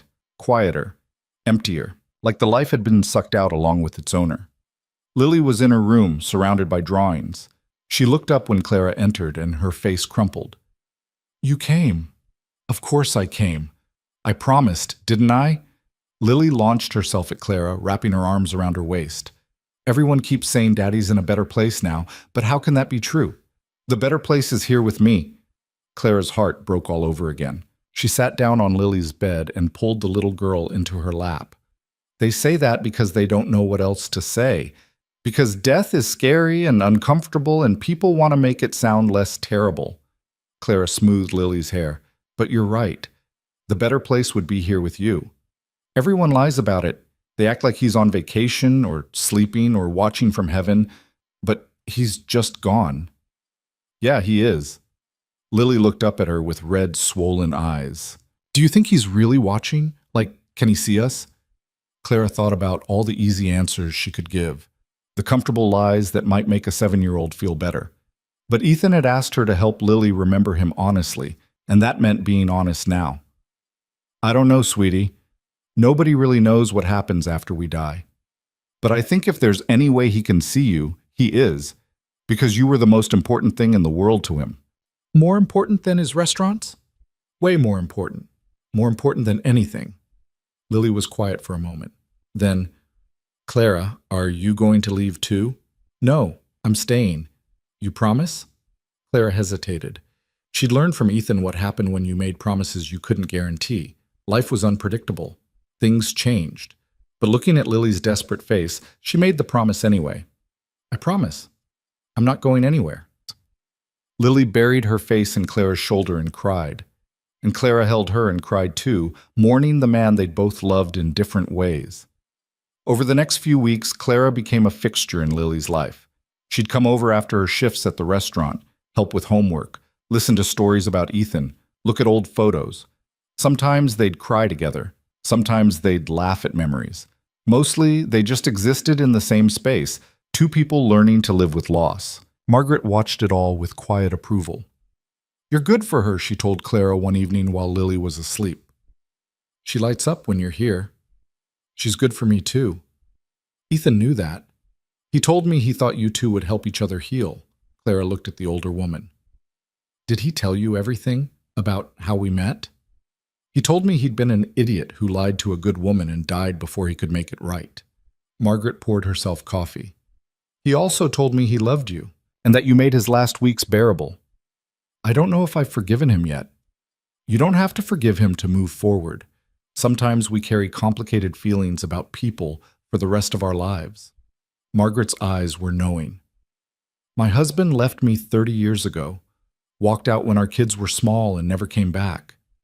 I was angry for a decade. Then he died in a car accident and I felt guilty for still being angry. Took me another decade to realize I could be both. Angry at what he did and sad that he was gone. That both feelings could exist at the same time. How did you move on? I decided his choices didn't get to define my life, that I could acknowledge the hurt and still build something good. Margaret smiled slightly. You'll figure it out. You're stronger than you think. 3 months after Ethan's death, Clara made a decision. She quit waitressing. Not immediately. She gave proper notice, trained her replacement, left on good terms. But she walked out of Vale's Crown for the last time and didn't look back. With the money from the trust, she paid off every cent of her father's debts, covered the funeral costs, set aside an emergency fund. And then, terrified but determined, she enrolled in art classes at a community college. The first day of class, she sat in the back with her sketchbook and thought about all the years she'd let this dream die. All the time she'd told herself art was impractical, impossible, a luxury she couldn't afford. Ethan had given her the ability to afford it, but more than that, he'd shown her what happened when you wasted time being scared. The instructor, a woman named Diane, with paint-stained fingers and infectious enthusiasm, looked at Clara's tentative sketches and said, "You've got something here. Raw, but something." Clara went home that night and cried. Happy tears this time. She told Lily about it the next day. They were at the park, watching ducks on the pond. I started art school, Clara said. Lily's face lit up. Really? That's so cool. Are you going to draw stuff? That's the plan. Can you teach me? I want to get better at drawing. I'd love to teach you. They started having art sessions together. Once a week, Claire would come over and they'd draw for hours. Lily had talent, real talent, and watching it emerge was like watching a flower bloom. Your dad would be proud of you, Clara said one afternoon, looking at Lily's drawing of the ocean. You think so? I know so. He loved that you were creative, loved that you saw the world differently. Lily was quiet for a moment. Then, I'm starting to forget his voice. I try to remember what he sounded like, and I can't. Clara's heart squeezed. She pulled out her phone. Your dad made videos for you, for future birthdays. Did anyone tell you about those? Aunt Rachel mentioned them, but said I was too young. You're not too young. Clara looked at Margaret, who'd been hovering in the doorway. Right? Margaret hesitated, then nodded. I think she's ready. They watched the first video together, the one Ethan had made for Lily's 8th birthday, which had passed a month ago. He looked healthier in it, had recorded it before he got really sick. His voice was strong and clear as he wished her happy birthday, told her he loved her, made jokes about her being so grown up. Lily cried through the whole thing, but afterwards she said, "I remember now. I remember his voice." "You want to watch it again?" "Yeah. Can we watch all of them?" "Let's maybe save some for later," Margaret said gently. "Space them out so you have something to look forward to." But they watched the 8th birthday video 3 more times that day, and Clara noticed that each time Lily cried a little less and smiled a little more. 6 months after Ethan's death, Clara had her first art show. It was small, a coffee shop gallery, barely 20 people in attendance, but her work was on the walls. Watercolors and sketches, most of them depicting ordinary moments. A woman reading, a child sleeping, 2 people holding hands. Lily came with Margaret, dressed in her nicest outfit, beaming with pride. "This one's my favorite," she announced, pointing to a painting of a father and daughter making pancakes. The figures were indistinct, impressionistic, but the love was clear. "That's beautiful," a stranger said, peering at the price tag. "Is it for sale?" Clara had planned to sell everything, needed to start building a career, making connections. But looking at that painting, one she'd done from memory, from the stories Lily had told her, she couldn't do it. "It's not for sale," she heard herself say, "but I'm taking commissions." She sold 3 paintings that night, got 4 commission requests. It wasn't going to make her rich, but it was a start. When everyone had left and the coffee shop was closing, Clara sat with Lily and Margaret, drinking terrible coffee and eating leftover pastries. "Your dad would have loved this," Clara said to Lily. "He would have bragged to everyone who'd listen about how talented you both are." "Both?" "You, for your art. Me, for finally doing something with mine." Clara smiled. "He used to tell me I should chase my dreams. Guess I finally listened." Lily grinned. "Took you long enough." "A kid. You sound like your dad." "Good. I want to be like him. The real him, not the billionaire version." Clara understood that. She'd spent months learning about Ethan Vale, the public figure, reading articles, watching interviews, hearing stories from people who'd worked with him. That man was impressive, successful, driven.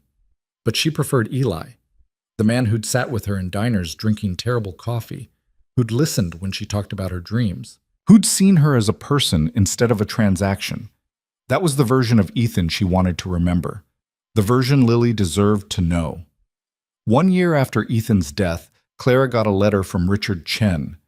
There was a second trust fund, he explained, one Ethan had set up to activate a year after his passing. This one was specifically for Lily's future, college, wedding, whatever she needed. But he'd also included a provision for Clara. "If Clara Hayes is still actively involved in Lily's life 1 year after my death, I want her to receive an additional $50,000, not as payment, but as thanks, as recognition that she kept her promise when she didn't have to." Clara stared at the letter for a long time. Then she called Rachel. "I can't accept this," she said when Lily's aunt answered. "Why not?" "Because I'm not in Lily's life for money. I'm in it because I love her, because she's become important to me. Taking money for that feels wrong." Rachel was quiet for a moment. Then, "Ethan was my brother's husband's cousin. We weren't close, but I've watched you with Lily this year, and I've seen what you've done for her. You've helped her grieve and heal and remember her father honestly. That's worth more than $50,000. But take the money, Clara. Put it toward your art career. Use it to secure your future so you can keep being there for Lily without financial stress. Ethan wanted that for you. Let him have it." So Clara took the money, used part of it to rent a small studio space where she could paint and teach classes. Used the rest to create a scholarship fund for kids who wanted to study art but couldn't afford it. She named it the Ethan Vale Memorial Scholarship. Not after the billionaire, but after the man who'd believed in chasing dreams even when time was running out. 2 years after Ethan's death, Clara sold her first painting to a real gallery. It was the one from her coffee shop show, the father and daughter making pancakes. She'd recreated it in a larger format, added more detail, poured everything she'd learned into making it perfect. The gallery owner loved it. "There's so much emotion here, so much love. What's the story behind it?" Clara thought about lying, about making up something generic. But she'd learned from Ethan what happened when you built relationships on fiction. It's about a man I loved who died, she said honestly, and the daughter he left behind, and learning that love doesn't end just because someone's gone. The painting sold within a week. The buyer wanted to commission a whole series. Clara called Lily, who was 9 now and growing up too fast. Want to help me with a project? What kind of project? I need to paint memories, good ones, and I think you've got a lot of them stored up. They spent hours going through photographs, videos, stories. Lily would talk about her dad, the real memories, not idealized versions, and Clara would translate them into paint and canvas. Ethan teaching Lily to ride a bike. Ethan burning dinner and ordering pizza instead. Ethan asleep on the couch with Lily curled on his chest. The series was called 32. One painting for each year of Ethan's life. It was Clara's breakthrough. Galleries across the country wanted to show it. Art critics called it a meditation on loss and memory. People connected with it in ways Clara had never imagined. But the best response came from Lily, standing in front of the full collection, tears streaming down her face. "He's not gone," she whispered. "As long as we remember him like this, he's not really gone." Clara hugged her tight. "No, sweetie, he's not gone." 3 years after Ethan's death, Clara moved into a bigger apartment. Not huge, she wasn't interested in luxury, but big enough to have a proper studio and a second bedroom. That room was for Lily, for the nights when she needed space from Aunt Rachel's house, when she just needed to be somewhere that felt like hers. They painted the walls together, sky blue with white clouds, Lily's choice. "This feels like home," Lily said, standing in the middle of the empty room. "Good. That's what I want it to be, a home." "Clara, can I ask you something?" "Anything." "Do you think Daddy knew that we'd end up like this? Like family?" Clara thought about it, about the letter Ethan had written, about his hope that she and Lily would be good for each other. "Yeah, I think he knew, or at least hoped. I'm glad he was right." "Me too, kid. Me too." That night, after Lily had fallen asleep in her new room, Clara sat in her studio and looked at the painting Ethan had left her, the watercolor of a woman reading in a coffee shop. She'd hung it above her desk where she could see it every day. She'd been so angry when she first saw it, angry that he'd bought something that reminded him of her before they'd even met, like he'd been crafting a narrative. But now she understood it differently. Ethan hadn't been crafting a narrative. He'd been lonely, grieving, looking for connection anywhere he could find it. And he'd seen something in that painting that spoke to him, a quiet moment of peace in a chaotic world, just like he'd found that same peace with her. Clara pulled out a fresh canvas and started painting. Not from memory or photographs this time, but from imagination. She painted Ethan as she'd known him, as Eli, sitting in a diner with terrible coffee, smiling at something she'd said, looking like a regular guy instead of a billionaire. It wasn't for sale, wasn't for anyone but her. It was forgiveness, finally translated into art. 5 years after Ethan's death, Lily turned 12. She was tall now, shooting up like a weed, all knobby knees and new angles. She'd kept drawing, gotten even better, started talking about art school someday. For her birthday, Clara gave her a set of professional art supplies. Rachel gave her a new bike. Margaret gave her a journal with Ethan's handwriting on the first page, a letter he'd written for this exact birthday. They watched the video together, all of them. Ethan at his desk, looking tired but happy, talking to his future daughter. "Happy 12th birthday, princess. By now you're probably taller than I ever was. Probably smarter too. Definitely more talented. I hope you're still drawing. I hope you're chasing the things that make you happy. I hope you're not letting fear hold you back from anything. And I hope, really hope, that you're not too angry at me for leaving. I didn't want to go, would have stayed forever if I could. But since I couldn't, I tried to make sure you'd be okay without me. I love you, Lily. Always will. Even from wherever I am now. Keep being amazing. Keep being you. And remember, it's okay to be sad sometimes. It's okay to miss me. But don't let missing me stop you from living. Your old dad, Ethan," Lily cried, but not as hard as she used to. The grief was still there, but it had changed shape, become something she could carry instead of something that crushed her. "I still miss him," she said when the video ended. "That never goes away," Clara told her. "You just get better at living with it. Do you still miss him?" Clara considered lying, considered saying she'd moved on completely, that the wounds had healed, but she'd promised to always be honest with Lily. Every day, she admitted. Not the same way I did at first, but yeah, I miss him. Miss what we could have been if he'd had more time. Do you think you'll ever fall in love again? Maybe, someday. Your dad wouldn't want me to spend the rest of my life alone. But you're not alone, Lily said. You have me. Clara pulled her close. Yeah, kid, I have you. 7 years after Ethan's death, Clara had her first solo show at a major gallery. The opening was packed, collectors, critics, regular people who'd connected with her work. The series on display was her most personal yet. Paintings of ordinary moments between people who loved each other. Parents and children. Partners holding hands. Friends laughing over coffee. Lily, 14 now and impossibly grown up, stood beside one of the paintings, looking proud. This one's my favorite, she told anyone who'd listen. It was the recreation of the father-daughter pancake painting, the one that had started everything. A reporter asked Clara about her inspiration. You paint a lot about loss and memory. Is there a story there? Clara looked at Lily, who nodded encouragingly. 7 years ago, I met a man who was dying. He lied to me about who he was because he wanted to be seen as a person instead of a stereotype. And when I found out the truth, I was furious, felt betrayed. The reporter leaned in, interested. But then he died, and I realized something. We're all going to die someday, and we all make mistakes. We all lie about things we're afraid of. We all try to control how people see us. Clara gestured to the paintings around them. These are about the messy, complicated reality of loving people who are flawed, about forgiveness, about moving forward while still carrying the past. Did you forgive him? The man who lied? Clara smiled slightly. Eventually, it took a while, but yeah, I forgave him, because holding on to anger was exhausting, and because he gave me something valuable even in the mess he made. He showed me what really matters.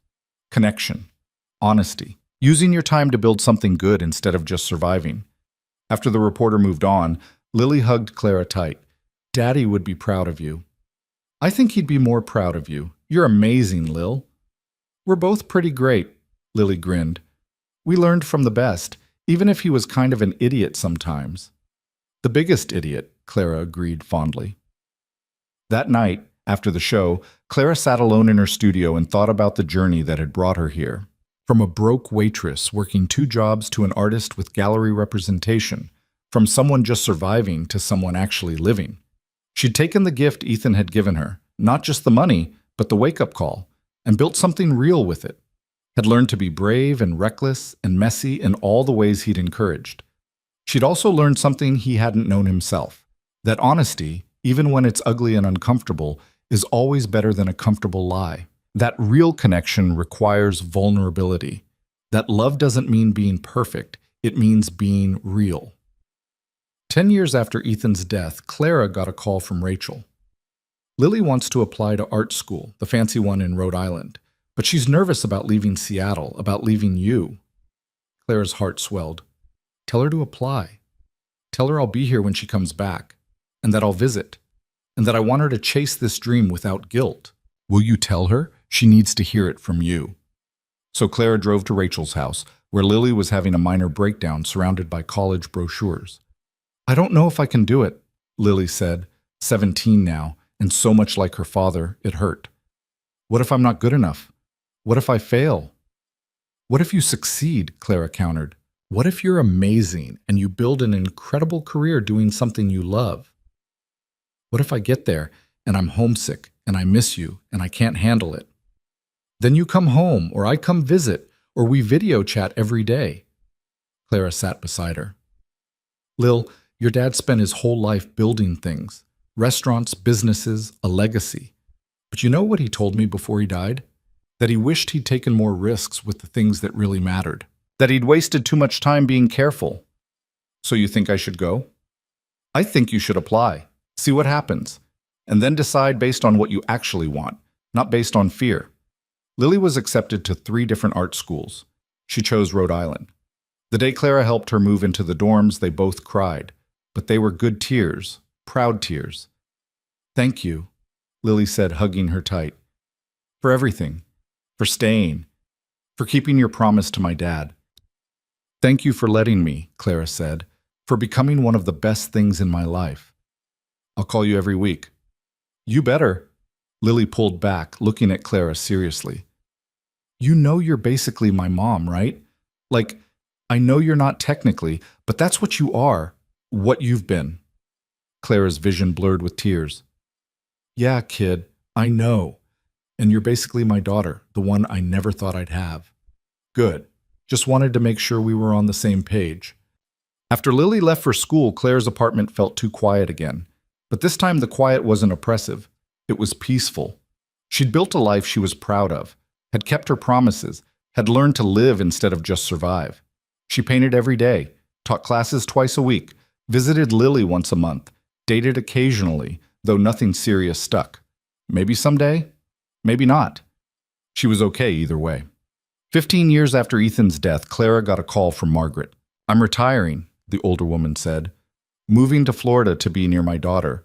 But before I go, I wanted to give you something. They met at a coffee shop, not one of Ethan's restaurants, but a small independent place with actually good coffee. Margaret handed Clara a box. Inside was Ethan's watch, the expensive one he'd been wearing the day he died. He left it to Lily in the will, Margaret explained, but she wanted you to have it. Said you'd understand what it meant. Clara turned the watch over in her hands. On the back was an engraving she'd never noticed before. Time is all we have. Use it well. S. Sarah. Ethan's first wife. She'd given him this watch. Why would Lily give this to me? Clara asked. Because you understood what her father learned too late. That time is precious. That wasting it on fear and lies is the real tragedy. Margaret smiled. You took what he taught you and actually lived it. That's worth more than any inheritance. Clara wore the watch every day after that. A reminder of what she'd learned, what she'd survived, what she'd built from the ashes of heartbreak. 20 years after Ethan's death, Clara attended Lily's wedding. Lily was 33, successful, happy. She'd become an illustrator for children's books, the dream Clara had once had for herself, now realized by the daughter she'd chosen. You look beautiful, Clara said, helping Lily with her veil. I wish Daddy was here, Lily said quietly. Me too. But I think he's here in a way, in all the lessons he taught us, in the ways we learned to love imperfectly but honestly. You're going to make me cry and ruin my makeup. Too bad. That's what moms do at weddings. Lily hugged her tight. I love you, Clara. Thank you for staying, for being my family when you didn't have to be. Loving you has never been an obligation, Lil. It's been the greatest privilege of my life. At the reception, Clara found herself thinking about Ethan, about the scared, dying man who'd walked into his own restaurant wearing a disguise, about the lies he'd told and the love he'd given, about the mess he'd made and the unexpected beauty that had come from it. She'd spent 20 years being angry, then grieving, then forgiving, then grateful, had learned that people were complicated, that love was messy, that forgiveness didn't mean forgetting, it meant choosing to move forward anyway. Ethan Vale had been a liar and a manipulator. He'd also been kind and generous and desperately trying to find meaning in his final days. Both things were true. Both could exist at the same time. And from that complicated truth, Clara had built something good. A life. A family. A career. A future she'd once thought was impossible. As she watched Lily dance with her new spouse, Clara touched the watch on her wrist and whispered, I used it well. I hope you can see that. I used the time well. And somewhere, in memory, in the paintings on gallery walls, in the daughter who'd grown up to chase her dreams, Ethan Vale's legacy lived on. Not in restaurants or money or business success, but in the lives he'd touched, in the love he'd given, however imperfectly, in the woman he'd helped find courage, and the daughter who'd learned to keep living even after losing everything. That was the real story. Not about a dying billionaire who disguised himself, but about what happened after, about how love survived lies, about how grief transformed into gratitude, about how broken people found each other and built something beautiful from the pieces. Clara finished her coffee, good coffee finally, and smiled. Time was all we had, and she'd used it well.